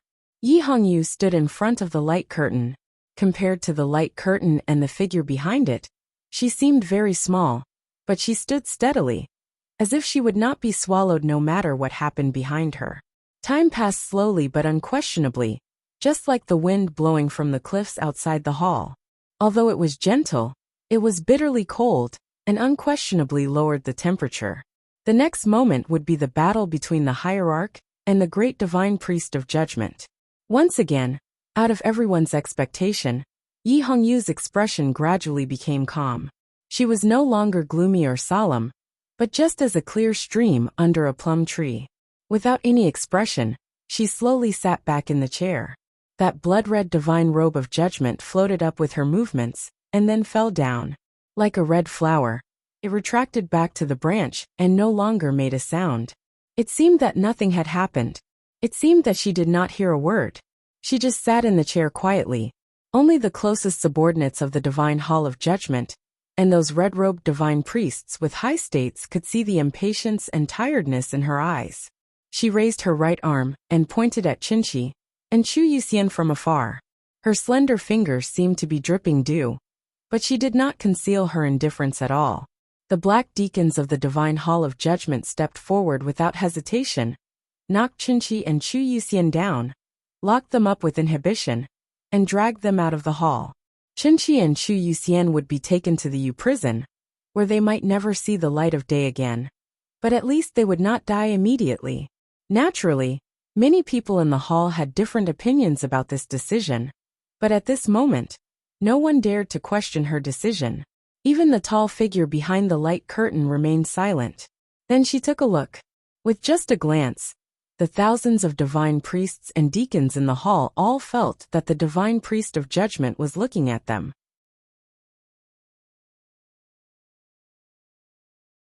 They were all shocked by the coldness and power in that gaze. The sea of red, black, and brown divine robes could be calm or berserk, but before her eyes, they all scattered in all directions, flowing towards the low-lying areas. Not even the sound of footsteps could be heard. In a very short period of time, thousands of priests and deacons quietly withdrew from the hall, leaving the world to the two of them. Yi Hongyu and the hierarch lord behind the light screen. I'm curious, how did the academy find out? Yi Hongyu sat on the chair and said expressionlessly. She did not turn around to look at the screen of light. Behind the light screen, the hierarch lord squinted and looked at her back. No one knew what he was thinking. Yi Hongyu did not wait for his answer and said coldly, there is only one possibility that the academy knows about this, and that is Yu Lian. Yu Lian was the third sister of the academy, and also the current grandmaster of the Devil's Doctrine, 23-year cicada cultivation. If Ning Kei and Long Qing were considered lifelong enemies by the cultivation world, then decades ago, Yu Lian and Xiong Chumo were the real lifelong enemies. The one who knew you best was not your friend, but your enemy. Xiong Chumo finally said. Since you heard that sentence, you never doubted it. Why? Yi Hongyu sat on the chair and looked at the winter sky outside the hall expressionlessly. She said, I always knew it was you, but I didn't expect others to know it too. After a long silence, Xiong Chumo asked, when did you know? Yi Hongyu rubbed her eyebrows tiredly and said, during the right to light, your sedan was shot by Ning Quebec. I knew it was you the moment I saw you. Xiong Chumo smiled weirdly and said, I didn't expect you to be so patient. Yi Hongyu said, You've been in pain ever since you were defeated by Yu Lian. Even if Hao Yin cured you, he couldn't cure your Taoist heart. Since you're going to die in my hands, why not let you suffer for a few more years? Why should I be in a hurry? Looking at her back in silence, Xiong Chimo suddenly realized that it was hard for him to look at her back like he did in the past years, reminiscing her figure many years ago. She was very powerful now, so powerful that she could threaten him. How can you be sure it was Yu Lian? No one should know about it. It's not because she's your enemy. In her eyes, you're not qualified to be her opponent. It's because she's the 23-year cicada cultivation and the grandmaster of the Devil's Doctrine. The Devil's Doctrine has always been the best at scheming. I won't be surprised no matter how much she knows. Just because of this, you're sure she knows. And because she didn't kill you even though she injured you badly in the back of the mountain of the academy. Yi Hongyu stood up slowly and said, I couldn't figure out why she let you go. Ning Ke couldn't figure it out either. Now the answer finally appears.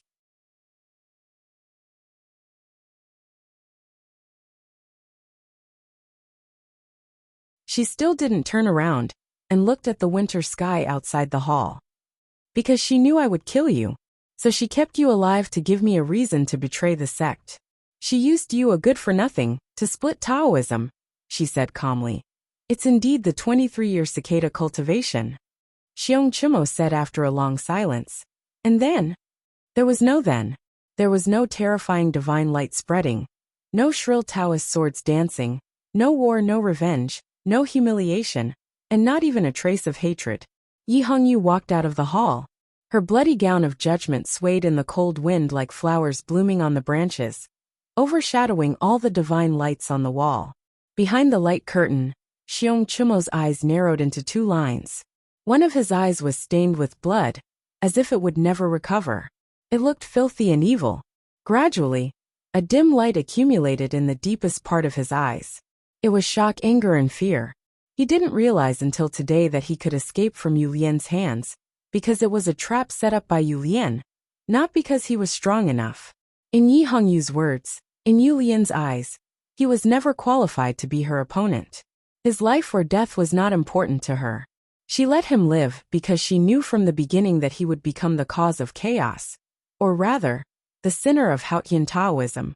But Yu Lian didn't expect that Yi Hongyu didn't do anything. Xiong Chimo also couldn't understand why she didn't do anything after the right to light a few years ago.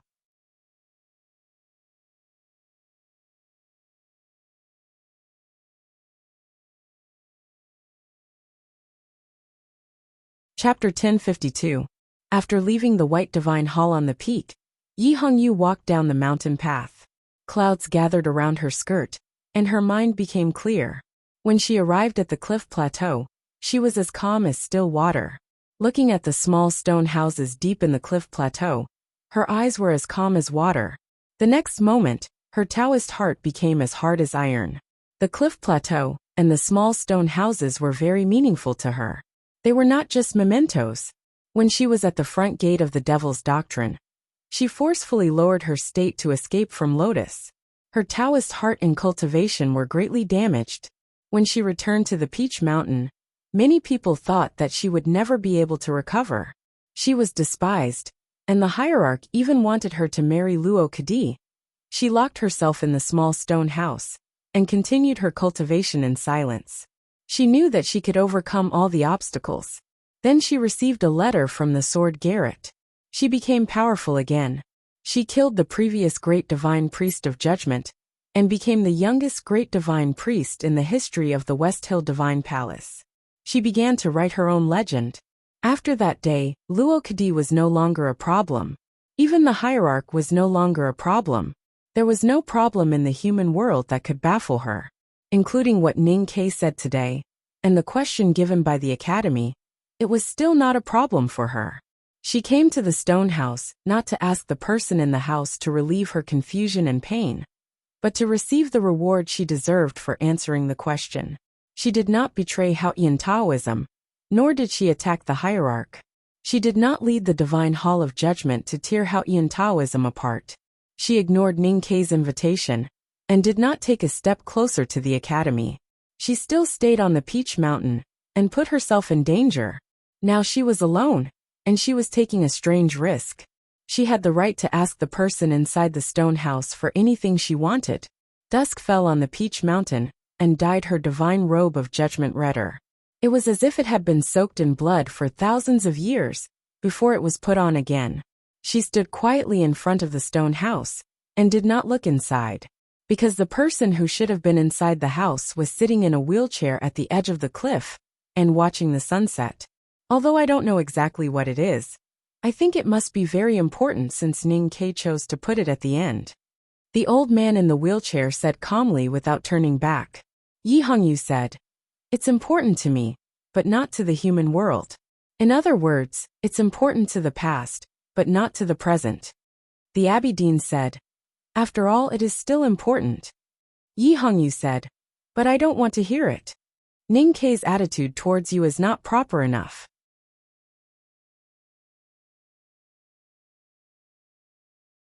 The Abbey Dean smiled and said, "They sent 2 people to say 7 sentences. And now they want you to risk your life for the academy. This is too disrespectful. After all, the 7 sentences are not the 7 tomes of arcane." Yi Hongyu said, "Indeed, this is also the reason why I don't want to listen to him." The Abbey Dean said, "It's also because you already knew the truth. That's why it's not shocking enough. That's why it's hard for you to break the defense in your heart and make a decisive move." Yi Hongyu said, "Ning Ke and Yu Lian still underestimated me. The Devil's Doctrine and the Academy might be able to predict everything in the world, but they can't predict what I'm thinking." The Abbey Dean sat in the wheelchair and said with a smile, "I have said something similar before. I always knew it was Xiong Chimo." Yi Hongyu said, "I didn't do anything after the right to light, not because I wanted to see him struggling, but because I knew you wouldn't allow it." The Abbey Dean said, "I'm the master of Haotian Taoism. I won't be biased." Yi Hongyu said, "I still won't do anything. I can even never do anything." The Abbey Dean looked at her gently and said, "Because of your faith? Because of your devotion to Haotian?" Yi Hongyu said, "It has nothing to do with faith." The Abbey Dean smiled and asked, "Then what is it?" Yi Hongyu said, "I want to exchange Xiong Chimo's life for another." The Abbey Dean laughed and shook his head. "First, you have to prove that you can take Xiong Chimo's life. Only then can you exchange it for another's. Only what belonged to you could be exchanged for something else. Otherwise, it would be stealing or robbing." Xiong Chimo was the hierarch of the Divine Hall. He had reached the 5 states long ago, and suppressed all evils with the divine light of Tianqi. Other than the eldest brother in Yu Lian, who could say that they could win? No matter how talented Yi Hongyu was, she was still too young. Even if she had reached the peak of knowing destiny state, how could she take Xiong Chimo's life? "Then, I will exchange my life for his," she said. "No matter how shameless Ning Ke is in this, I am still grateful to him and the 23-year cicada cultivation." Why? Because the Academy has proven my importance to the Divine Hall. They have tried their best to get my help. Haotian Taoism should also pay a high price to persuade me not to leave." The Abbey Dean smiled, and did not say anything.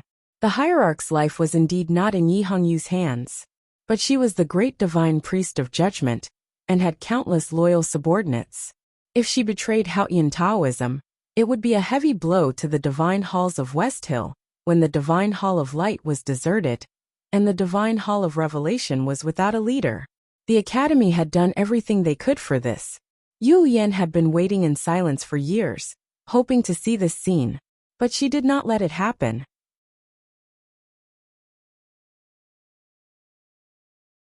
The Abbey Dean looked at the red clouds in the sky and said slowly, "He is my most outstanding disciple." Yi Hongyu said, "When he was young, people in the Abbey all thought that he was not as good as Chen Pipi." The Abbey Dean shook his head and said, "Not to mention others. Even I used to think so. But he proved that I was wrong. Everyone was wrong." Yi Hongyu said, "So you think I am not qualified to exchange for his life?" The doctrine of the new stream seems to be no different from that of Haotian. But in fact, it is to take back the power from Haotian Taoism to the believers, and to take back the glory from the divine kingdom of Haotian to the secular world. The devil's doctrine only affects the cultivation world, but the new stream affects the entire human world. He has gone further than the divine priest of light 1,000 years ago, the Abbé Dean said calmly. In this sense, he is the biggest traitor of Taoism. He is the real gravedigger. Every time I think about this, even I, as his teacher, can't help but be moved. I even feel proud of him. Such a person can't be easily exchanged. Yi Hongyu looked at the sunset. It was the east, and there was the sea. The kingdom of Song was by the sea. You still insist on killing him? Ning Ke asked me to think about the future of Haotian Taoism, but he did not know that I have been thinking about it. The doctrine of the new stream has been established. It will spread far and wide, and there will be many believers. Killing him will not change the situation. Why should I kill him? Why should I kill him, and then force you to leave? The Abbé Dean turned around and said to her with a smile. Yi Hongyu did not know what Ning Ke had said to the Abbé Dean. As I said before, you did not leave because of your faith. He looked at Yi Hongyu and said lovingly, that faith is not about Haotian, but about Yi Su. Even though he is a wastrel like me, he is much more important to you than Haotian. As long as he has a chance to live, you will not take the risk. I said that Ning Ke could not see himself clearly, so what he said to me was in vain. Obviously, he did not see you clearly, so what he said to you was also in vain. Yi Hongyu did not say anything. She admitted that this old man, who was not her teacher but was better than her teacher, had accurately grasped her mentality. Her brother's life was like a pool full of thunder and lightning. In it was his sword that once dazzled the continent. She could not move forward. As long as he could live, she could forget all the humiliations and things she wanted to forget. She could face them calmly. If the academy could not guarantee his life, then it would be meaningless to do anything else. Moreover, she knew clearly that Ning Ke was a selfish, cold-blooded and shameless person. He had proved it before, and today he would prove it again. The dusk faded, and the snow clouds drifted away.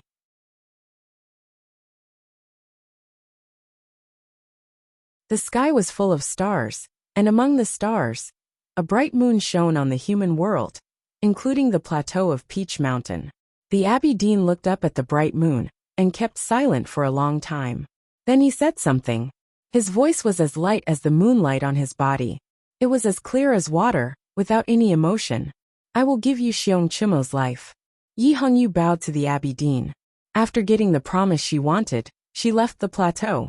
Although the Abbé Dean did not promise anything except Xiong Chimo's death, she knew that her brother's life was saved. Long Qing and the drunkard who went to the Song Kingdom would not do anything, because the Abbé Dean had made it clear that killing Yi Su now would not do any good for Taoism. The question was, did the academy not realize this? Was what Ning Ke had done in vain, and would only be described as a joke in the history books?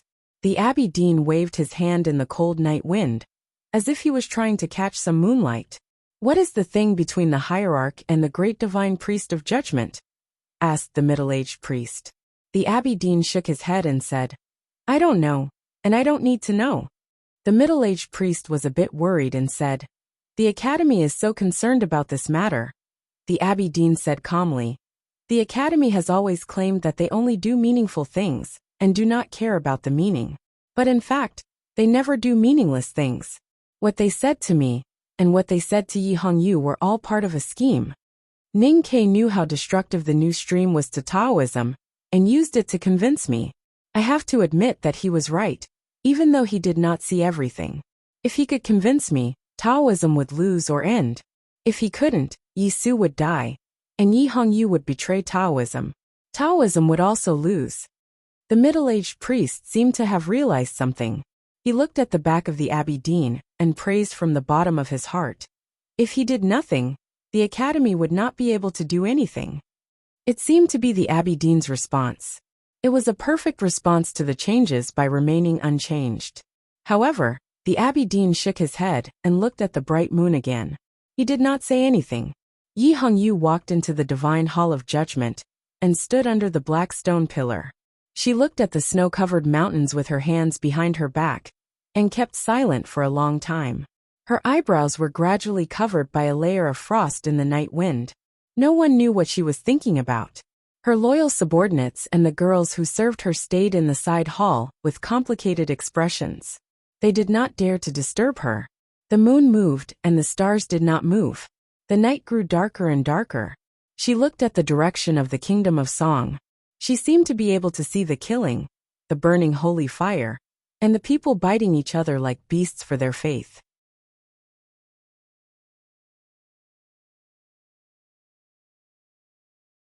There was no expression on her beautiful face, as if it was carved out of ice.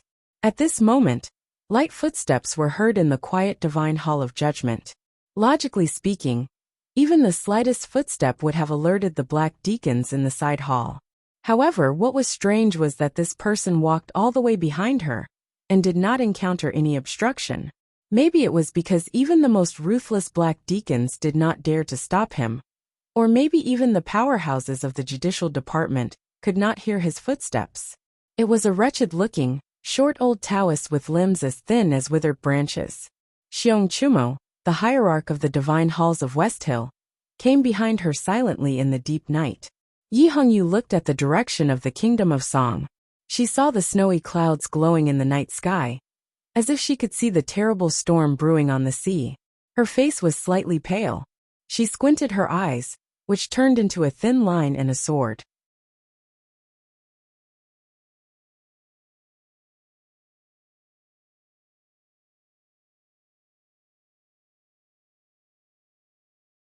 Chapter 1053.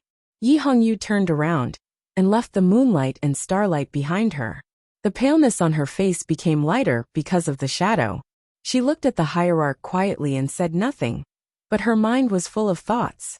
Xiong Chumo also looked at her quietly. He looked at the lines outlined by the moonlight and the beautiful face in the shadow. He was sure that she was no longer the little girl he used to be. Therefore, he was inexplicably angry. Yi Hongyu was not surprised, angry, sarcastic, or hateful. She did not show any expression.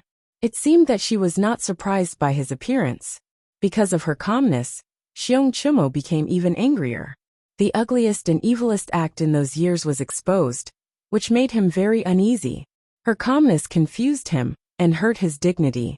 He would rather see a crazy and horrible great divine priest of judgment than not see him in her eyes. "What did you say to the Abbey Dean?" he asked. Yi Hongyu looked at him and did not answer. Xiong Chumo was silent for a moment and suddenly laughed. There was a trace of perverted pleasure on his ugly and wretched face. He said, "So you are afraid of me?" Yi Hongyu still did not say anything. "Yes, you are afraid of me."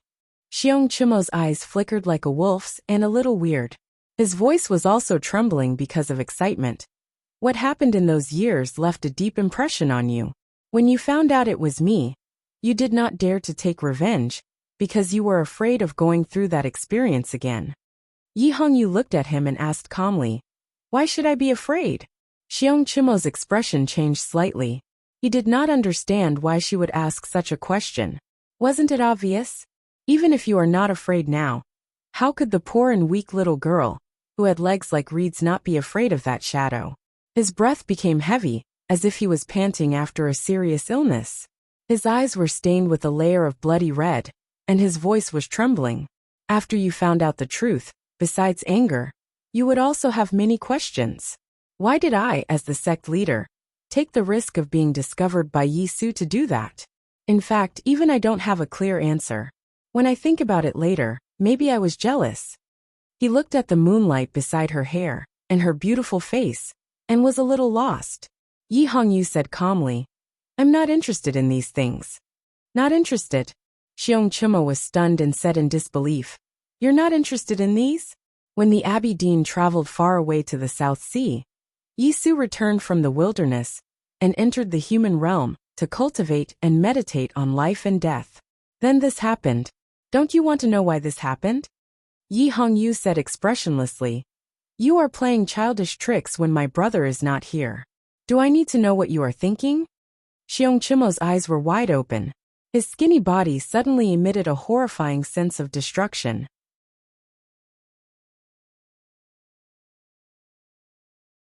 He opened his arms and said in disbelief, "A child's play?" His voice became somewhat sharp and unpleasant. like a woman's fingernails rapidly scraping against a plaster wall. It was full of anger and disbelief. Child's play, he repeated in a shrill voice. You think it's just a child's play? How pitiful, you cried then. No matter how much you called out to Yisu, no one responded.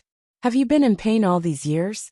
I don't understand how you can place so much hope on that useless man, after being humiliated so much. Yisu can't save you. Stars were changing in the deepest part of Yi Hongyu's lake-like eyes. Many images kept changing in front of her eyes, and then gradually disappeared, turning into indifference. How could she forget that? If she could forget that her body was seen by Chun Pippi in the Taoist temple, why would she want to kill her? If she could forget, why did she never care about letting others see her beautiful body? Wasn't it because she subconsciously felt that this body was dirty? Fine, then she couldn't forget it. But so what? She looked at Xiong Chumo and said sarcastically, I'm not like those crazy professors in the Revelation Institute. I'm not interested in your psychological state. Maybe you are jealous of him, or you are out of your mind, or you want to lick the Abbey Dean's feet.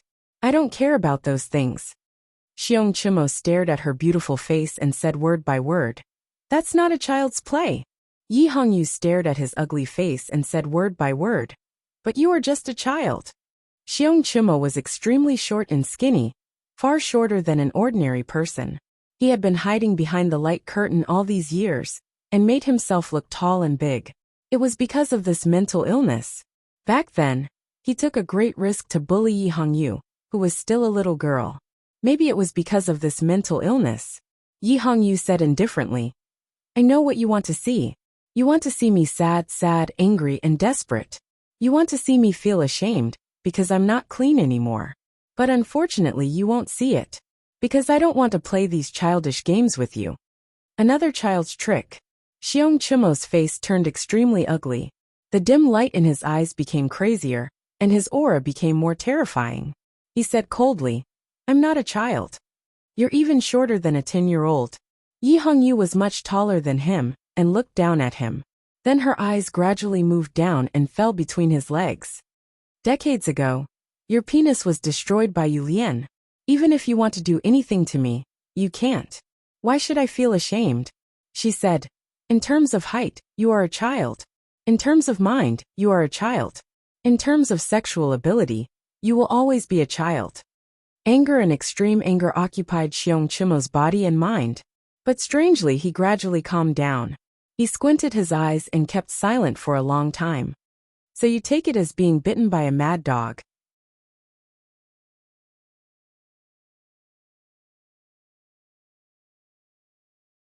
But don't forget, even if you are bitten by a dog, it will leave a scar. Yi Hongyu said calmly, Even a mad dog has teeth. Since your penis is destroyed, you are like a toothless dog. What will be left after being bitten? She had been calm all the time. There was no mocking, deliberate pity, or inadvertent anger. But this was the biggest mockery and contempt. Because these were all facts. Even if Xiong Chumo was the powerful hierarch of the divine halls of West Hill, the most powerful person in Haotian enlightenment, and the murderer who had humiliated her. In her calm eyes, he was just a child whose penis was destroyed and could not grow taller. He was an unlucky child whose surname was Xiong. I will kill you, Xiong Chumo suddenly said in a serious and heavy tone. I don't know what you said to the Abbey Dean. Even though you look calm now, I know you want me to die. You want me to die more than anyone else in the world. So I have to kill you. Yi Hongyu looked at him quietly and said, You came to the divine hall of judgment, and said these words to provoke me to attack you first. Are you disappointed that I didn't give you a chance? For Haotian Taoism, the hierarch lord was more important than the great divine priest of judgment. But it did not mean that he could do whatever he wanted. The headmaster ascended to heaven, and Chun Mao returned to the land. From that moment on, Xiong Chumo was no longer the most powerful person in Haotian Taoism. He became a dog again. To beat a dog, one had to look at its master. If a dog wanted to bite, one had to look at its master. You don't dare to attack me, Yi Hongyu said calmly, because you can't bear the responsibility of the division of Haotian Taoism. You can only watch as I become stronger and stronger. You can only wait for the day I become strong enough to kill you, but you can't do anything about it. You can only fall into the abyss of despair, without knowing where the bottom is. You will suffer endless torment and pain. And this is what I will give you. Her voice was still calm, her expression was still calm, and her eyes were still calm. She looked at Xiong Chumo quietly, as if he was a dead man. It was quiet in the divine hall of judgment. The moonlight fell on the balcony and her shoulder.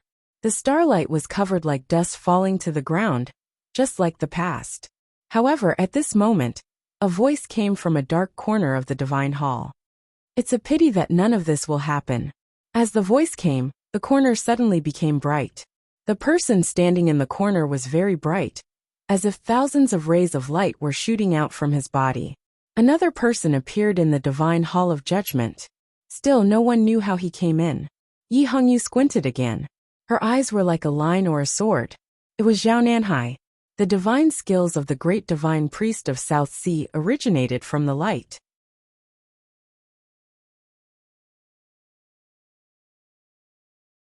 At this moment he raised his aura to the peak, and his whole body was illuminated. Xiong Chumo didn't know why Zhao Nanhai showed up, but he welcomed the change. Because Zhao Nanhai's appearance probably represented the Abbey Dean's will. Yi Hongyu looked at the entrance of the divine hall of judgment. The middle-aged priest was also here. He had been handling chores in the Jisho Abbey for decades, and stood behind the Abbey Dean's wheelchair for years. He did not do anything, as if he was just an ordinary person. He was just like an ordinary person, standing there in an ordinary way. Yi Hongyu closed her eyes and began to think. At dusk on the cliff plateau, the Abbey Dean had said that he would give Xiong Chumo's life to her. But she would not think that the middle-aged priest was here to keep his promise. Killing the hierarch now would not do Taoism any good. So the middle-aged priest was not here to kill the hierarch. What was he here for? Long Qing was in the Song Kingdom, and Hengmu was in the Qinghe Kingdom. None of them were on Peach Mountain. The four people in the Divine Hall of Judgment were the four most powerful people in Taoism. Yi Hongyu opened her eyes. She was enlightened but still confused. Why? Why did the Abbey Dean want to kill her? I will return to Hubei tomorrow for the new year. I have been on the road for the whole day, so there is no update.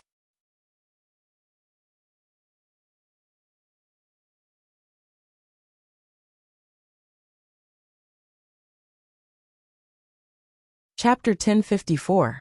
Yi Hongyu believed that the Abbey Dean was far better than the academy, especially the academy under Ning Kei's leadership. She also believed that her judgment was correct. Killing her and her brother would do Taoism no good, no matter if it was for the immediate benefits or the more far-reaching effects. That was why she had the courage to choose to retreat, to give up a lot, and to put herself in danger. She did nothing so that both sides could look at each other calmly. However, less than 2 hours after the conversation at dusk ended, the moonlight shone brightly in the night sky. The silent agreement she once thought had suddenly disappeared. The hierarch came to the Divine Hall of Judgment to kill her, followed by Zhao Nanhai and the middle-aged priest. The three of them did not know each other would come here, but they gathered here for the same goal, to kill her. Yi Hongyu frowned. There were 2 light strokes on her pale face. Her doubts and shock could not be resolved, but she did not have time to think about it. Looking at the 3 people in the Divine Hall of Judgment, her eyes became brighter and brighter. If Ning Kei were here, he would know that it was her reaction when she met a strong opponent. She would be vigilant but not lose confidence. She would be excited to meet a real powerhouse, and then she would use the toughest means to defeat her opponent. She had shown such eyes many times in the past years of cultivation, such as when she met Ning Quebec. But her eyes were brightest when she faced Jun Mo in front of the verdant canyon. Tonight, her eyes were unusually bright, even brighter than they had been a few years ago in the verdant canyon. Because the 3 enemies she was facing were all very powerful, and could be compared to Jun Mo. The hierarch of the Divine Halls of West Hill was a powerhouse in the Tianqi realm above the 5 states. Xiong Chumo's title was simple, but it did not mean that he was boring. It only meant that he was terrifying. Once he passed the threshold of the knowing destiny state, he would enter another world, and a totally different level of cultivation. Yi Hongyu knew clearly that she could not defeat Xiong Chumo. If she could, she would have killed the Abbey Dean a long time ago after the right to light. Zhao Nanhai came from the South Sea. He was the descendant of the great divine priest of light, who split the West Hill Divine Palace 600 years ago. His attainments in divine incantation were among the top 3 in the world. He shared the same path with the West Hill Divine Palace, but did not share it. His state was unfathomable, and he was at the peak of knowing destiny state. He would not be at a disadvantage even if he fought Yi Hongyu alone. Xiong Chumo and Zhao Nanhai were undoubtedly the most powerful bigwigs in the divine halls of West Hill. Compared to them, the middle-aged priest standing at the gate of the divine hall of judgment seemed very ordinary.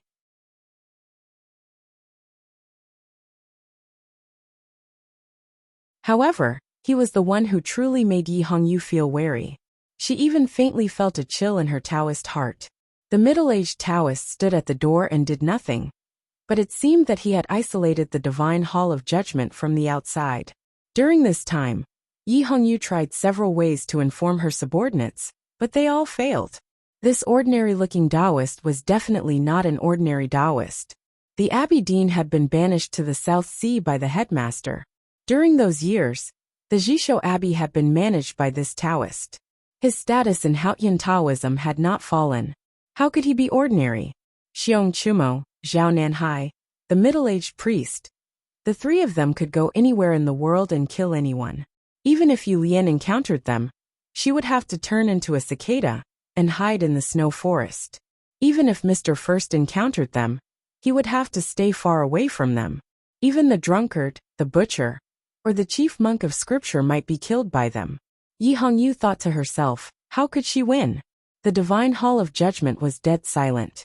On the black stone walls, the night luminescent lamps were emitting soft and beautiful light. No one knew when the pearls became bright, or what triggered them. Xiong Chumo, Zhao Nanhai, and the middle-aged priest stood in silence. They occupied the divine hall from the far end, the middle, and the near end. Their aura filled the air, and completely sealed off the huge hall. She was the only one in the spacious divine hall. She walked down the terrace, and came to the side of the seat of heavenly black jade. She raised her arm, and put it on the cold seat. After a long silence, she looked at the middle-aged priest and said, Haotian will give his followers a chance to choose or explain. The middle-aged priest said nothing. Xiong Chumo was confused. Even though he was the hierarch of the divine hall, he had no idea why things would turn out like this. He wanted to provoke Yi Hongyu and then kill her.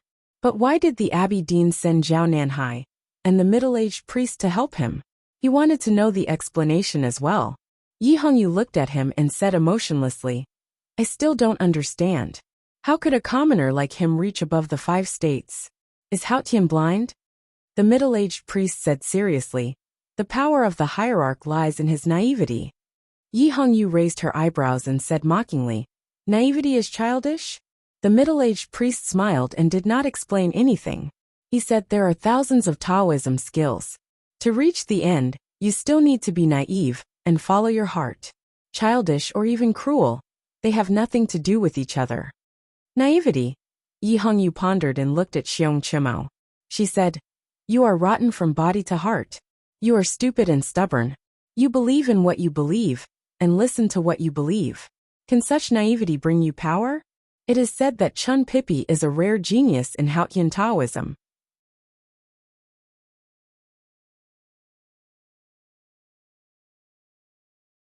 Is it because of this? The middle-aged priest thought for a while and said, Pipi is optimistic but knows his destiny. I think it is different. Yi Hongyu looked at his eyes and said, I don't care how naive or stupid people know their destiny. I only know that the Abbey Dean said he would give his life to me. But now it seems that he is going to do the opposite. The middle-aged priest said calmly, maybe one autumn, the Abbey Dean will help the hierarch lord return to Haotian's divine kingdom and meet you there. This is also a way to send him off. Yi Hongyu said, sending him off after his death is a sacrifice. The middle-aged priest said, sacrifice is also a way to send him off. Yi Hongyu remained silent. When a figure like the Abbey Dean started to play tricks like a child, there were probably not many people in the world who could be his opponent. Then, please explain to me. She looked at the middle-aged priest and said seriously, please give me a real explanation. She couldn't accept ending up without knowing the cause and effect.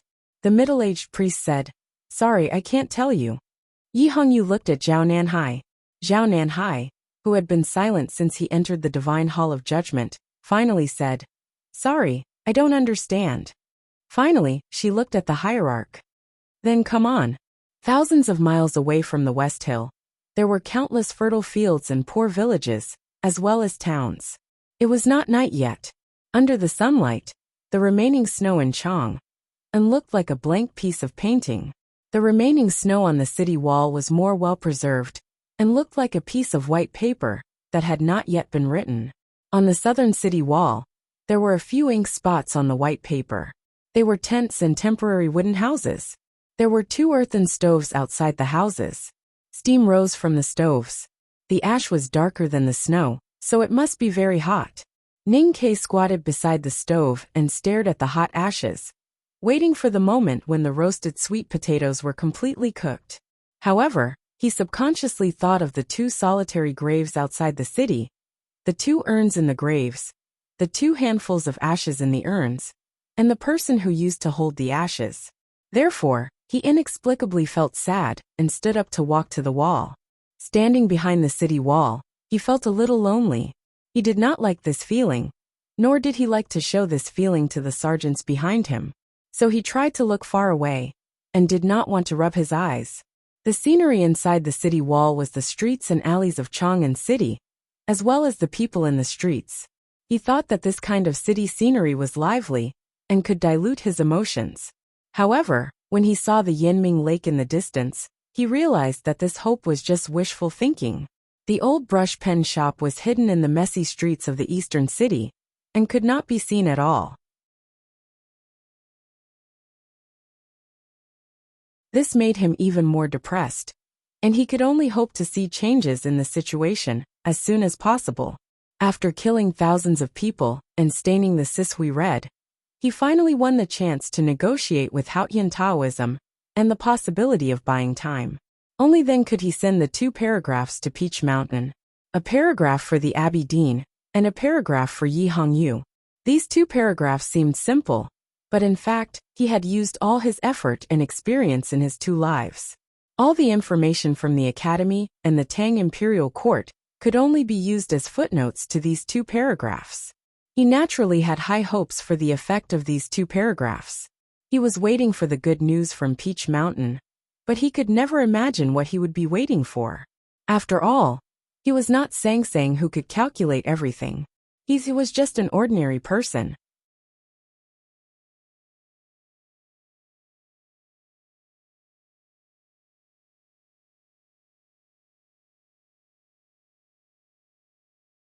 Chapter 1055.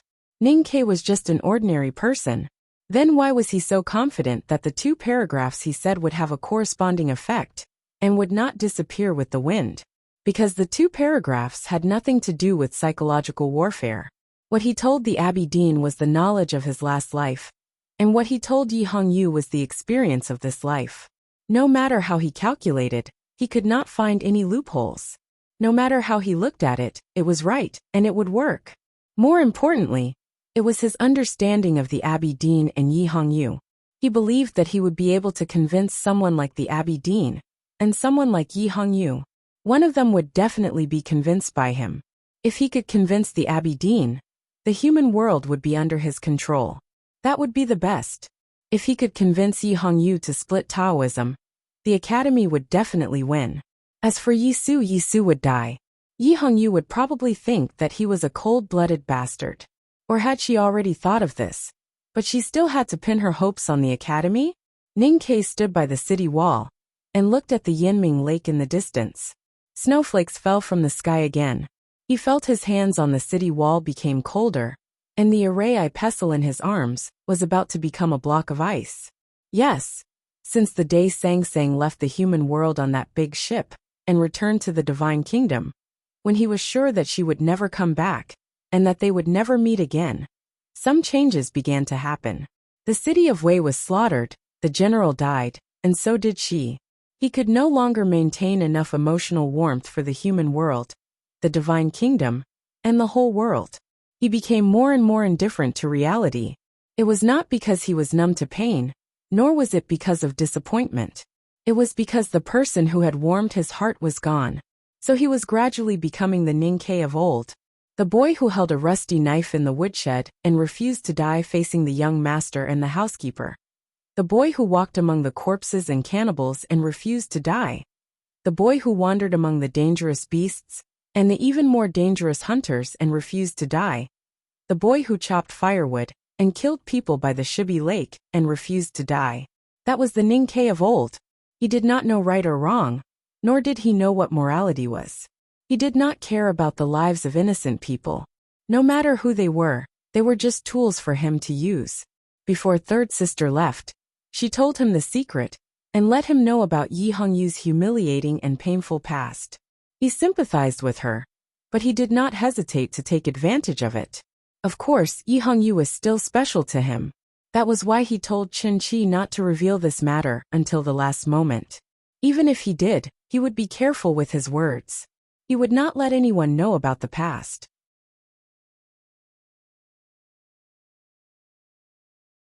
As long as he could protect Yi Hongyu's reputation, he would feel no guilt. As for Yi Su, he did not care about the life or death of the founder of the new stream. It was Taoism's own business. If Yi Su could survive and help the new stream spread, the academy already had a plan. If Yi Su died, he would definitely become a sage, which would be more beneficial to the spread of the new stream and the academy. In a sense, he was a disciple of the headmaster of the academy. He learned the skills of the academy and inherited Kaharan's legacy. But in essence, he was the successor of Lotus.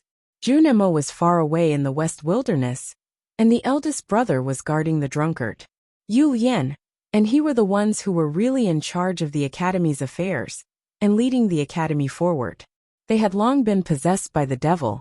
Before Yu Lian became the grandmaster of the devil's doctrine, she was Lotus's hope. So it seemed that the academy was following Lotus's path instead of the headmaster of the academy. Would Lotus feel gratified, or even overjoyed if he knew this after his death? But there were still some differences. The biggest difference was that Ninkei did not go crazy. He was calculating everything calmly and coldly. He thought deeper than the Abbey Dean thought. He sent Chu Yuxian and Chen Qi to the Peach Mountain and overturned the dining table in such a drastic way to force Taoism to respond. He knew very well that as long as the Abbey Dean did not go crazy, Yi Su would not die, and Yi Hongyu would not betray Taoism. Taoism could only cope with changes by remaining unchanged and keep the human world quiet. This ending seemed to be a merciless mockery of his plan. But no one knew that this was the academy's original goal, because he desperately needed more time. Ninkei leaned against the snow wall and looked at the dark sky. He looked at the bright moon that had not yet appeared. He thought that the headmaster could not win this battle, but he had to buy more time for the academy. In the human world, only those who had the real divine sense like the Abbey Dean and the drunkard could see the subtle changes in the divine kingdom. Ninkei was still far from that state, but he could see it clearly with the help of the big tactical array in Chang'an.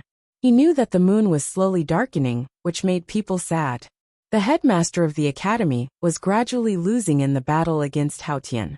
Time seemed to be on Taoism's side, which was extremely disadvantageous to the academy. But Ninkei thought differently. Everything he did was to buy more time.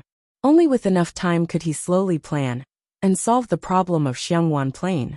Only with enough time could he wait for the good news from the depths of the western wilderness and wait for the unbridgeable crack in Taoism to widen. More importantly, as time went by, more and more people believed in the new stream, and Haotian would become weaker and weaker.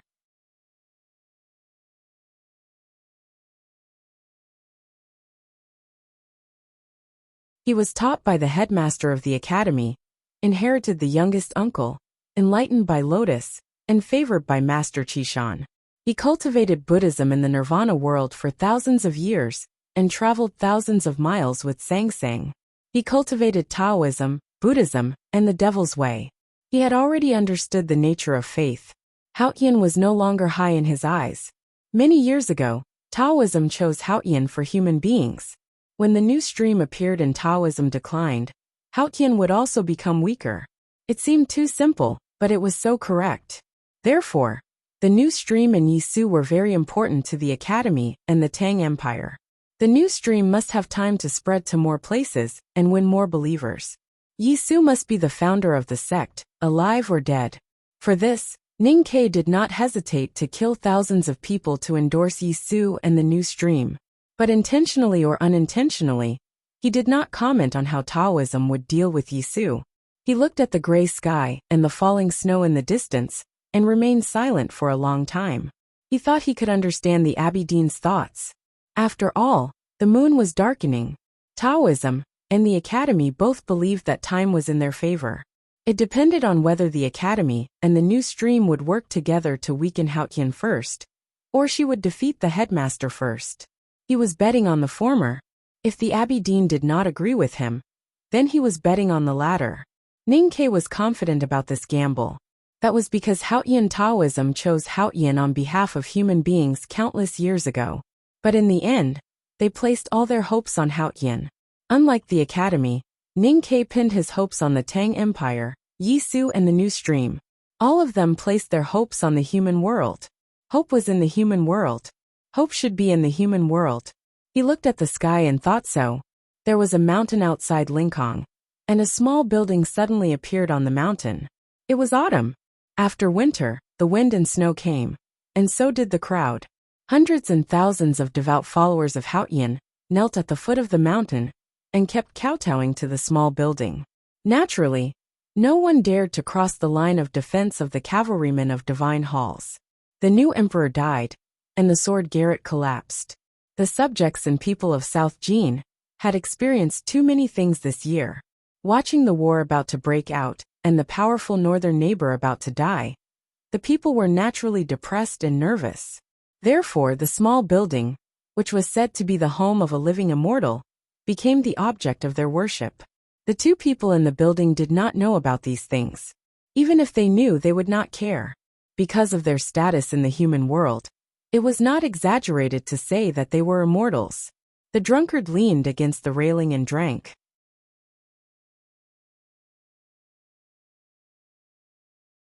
The snow on the railing was swept away by his sleeves, and some stained his clothes. Together with the leftover wine on his clothes, it was a strange and intoxicating smell.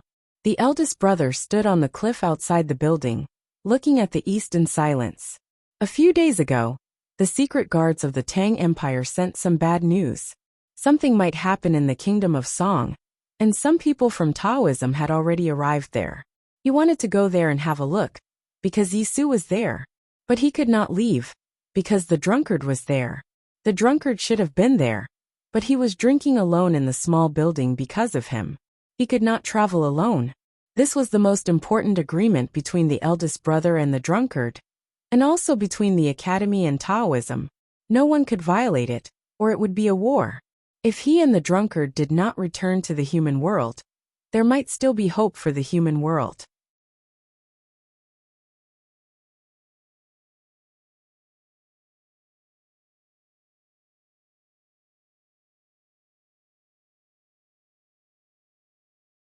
Chapter 1056. Firstly, I didn't update today. Recently, I haven't updated anything. I've been saying in the comments section that I don't want to be an eyesore. But today is an exception. Tomorrow is Chinese New Year's Eve, and I want to wish everyone a Happy New Year. In the past few years, I've had to take 10 days off during Chinese New Year. This year is no exception.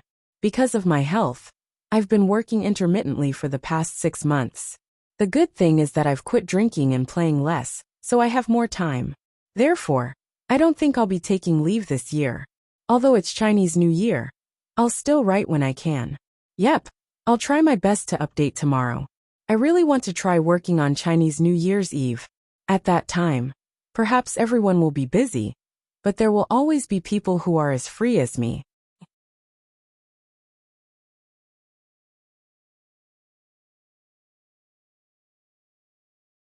Chapter 1057. Neither of them moved. That was the biggest reason between the academy and Taoism. The drunkard was drinking in the small building, but his eyes were fixed on the east. The eldest brother was standing on the edge of the cliff and looking at the east. They both knew what was on each other's mind. They both wanted to go to the kingdom of song, but they could not, because it would be a problem for either of them. They could not leave the small building, so they could only drink or look into the distance. It was a bit boring. After a long time, they had to chat to kill time. Killing thousands of people. Ninkei is good at chatting.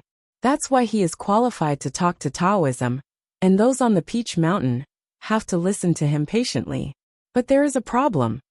The drunkard raised his arm and wiped the wine on his lips with his sleeve. He said, "I can keep you here and force the Tang to not act rashly. That's because I have seen too many deaths, and I have no love or hate for the human world. Ninkei is not the butcher or me. He has not experienced countless deaths and lives. How can he not love or hate the human world? If he cannot make people believe this, how can he threaten the Abbey Dean?" The eldest brother was silent.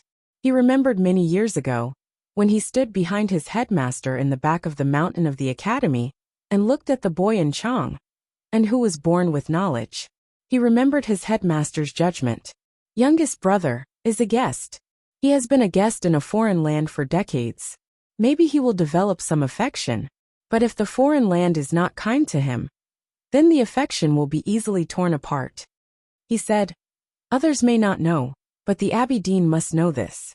Since Haotian has left the human world, the youngest brother will not love or hate the human world. How can the Abbey Dean not be afraid?" The drunkard was silent for a long time. Then he said, "Even so, even if he can make Taoism listen to him, what can he do? The best result is to buy some time." The eldest brother said, "It is already a great thing to buy some time." The drunkard tied the flagon to his waist and said indifferently, "Buying some time can't change the situation. The situation in the human world has been settled. You should know that the moon is darkening. Time is not good for the academy. Taoism can wait, but how can you? Or are you just trying to find a way to kill me and the butcher?" Eldest brother turned around and looked at him calmly and sincerely. He said, "The academy has already decided on how to kill you and the butcher. The time that youngest brother has bought will naturally be used elsewhere." The drunkard's expression froze. Suddenly he raised his eyebrows and said, "It's Yi Su." Time was the most precious thing, and it could only be used on the most important things. The drunkard believed that in the current situation, only his and the butcher's lives mattered the most. Since the academy did not spend time on the two of them, then it must be spent on someone or something that could change the situation of the human world. With his wisdom, it only took him a short time to figure out that it could only be the new stream and Yi Su. If the human world was a complicated game of chess, the deciding factor would be Yi Su in the Song Kingdom. Ninkei was a very cold person. If he was sure that he could not solve the chess game and save Yi Su, he would definitely abandon Yi Su without hesitation, and then try to gain the most benefits from it. The drunkard thought in silence, and thought that if he were in Ninkei's position, he would probably make the same choice.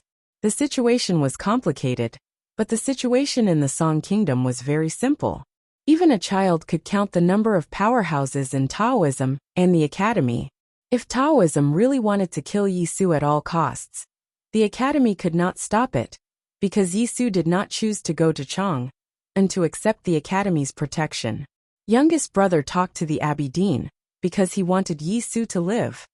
The eldest brother looked at the drunkard and said, he believed that he could persuade the Abbey Dean. The drunkard asked, "What about Haotian?" The eldest brother looked at him quietly and said slowly and firmly, "Haotian can be gone." The drunkard looked at him and said for a long time, "I can't accept it." For the academy, Haotian could be gone. Even for Taoism and the Abbey Dean, Haotian could be gone. But for the drunkard and the butcher, Haotian could not be gone. If Ninkei could persuade the Abbey Dean, the human world would return to peace. The new stream would spread. Haotian would be weakened, and the divine kingdom would be destroyed and replaced by the human world one day. Then where could he and the butcher find eternity? A few years ago, Sang Sang came to the small town and made a promise to him and the butcher in the butcher's shop. If she died, what would be the point of those promises? You don't have to accept it, the eldest brother said. Youngest brother said that you and the butcher must accept it. If he could persuade the Abbey Dean, then the first thing the human world would do is to kill you. The drunkard felt the wine was a little strong today. Otherwise, why would he feel a little tipsy? He smiled sarcastically and said, "It's not that easy to kill us. Facing the whole human world, even you two have to give way." The eldest brother looked at him and said calmly, "Because you are not the headmaster. He is the human world. You are not the youngest uncle. You have to go alone even if there are thousands of people. You will give way to him and hide behind the Taoist tree to see what the human world will choose. This is actually acceptance." It was a judgment that came from the eldest brother's heart. He never lied, which was even more powerful. It was like a rough knife chopping on the drunkard's head. The drunkard did not know if he was in pain. He only knew that he was speechless. Therefore, the human world is now waiting for the Abbey Dean's choice. The eldest brother said at last. The eastern sky of Lincoln was covered with a layer of dark clouds. As soon as the voice in the small building faded away, snowflakes began to fall from the layer of clouds. The snowflakes became extremely heavy in an instant. Through the flying snowflakes, the drunkard looked at the Peach Mountain in the distance. After a long silence he said, "Maybe Ninkei has really succeeded." The eldest brother looked to the south and smiled. The aroma of the wine faded with the snow and wind and disappeared. The drunkard disappeared from the small building and was nowhere to be found. The next moment he returned to the small town. He did not go to the tea house to meet his rare friend. Instead, he went to the butcher's shop and found his friend of 10,000 years. He sat down in silence and did not speak for a long time. The butcher saw that he looked tired, and there was dust between his eyebrows. He tightened his grip on the oil knife. "What happened?" The drunkard answered, "I don't know what will happen. That's why I feel uneasy." No one knew what would happen in the human world. No one knew what Ninkei said. No one knew what the Abbey Dean would choose. From the cold north to the warm South Sea, everyone was waiting in silence and anxiety. But there was still hope for the unknown. When everything fell into place, hope might turn into despair. It's such a wonderful feeling to work on the night of the New Year's Eve. The Spring Festival Gala was playing on the TV. I looked up from time to time and talked with my family. I felt that the Spring Festival Gala was very good. I even thought it was the best one in the past 10 years. Of course, it was not because of the Academy on the Spring Festival Gala this year. I wish you all a Happy New Year. You're tuning in to the Li Mei's Sword of Destiny YouTube channel. We're so grateful for your support. And don't forget to subscribe to join us on this incredible journey through captivating stories. Your generosity through donations truly makes a world of difference, as it's the primary source of revenue that allows me to expand and enhance this channel for you. Thank you from the bottom of my heart for being a part of this adventure.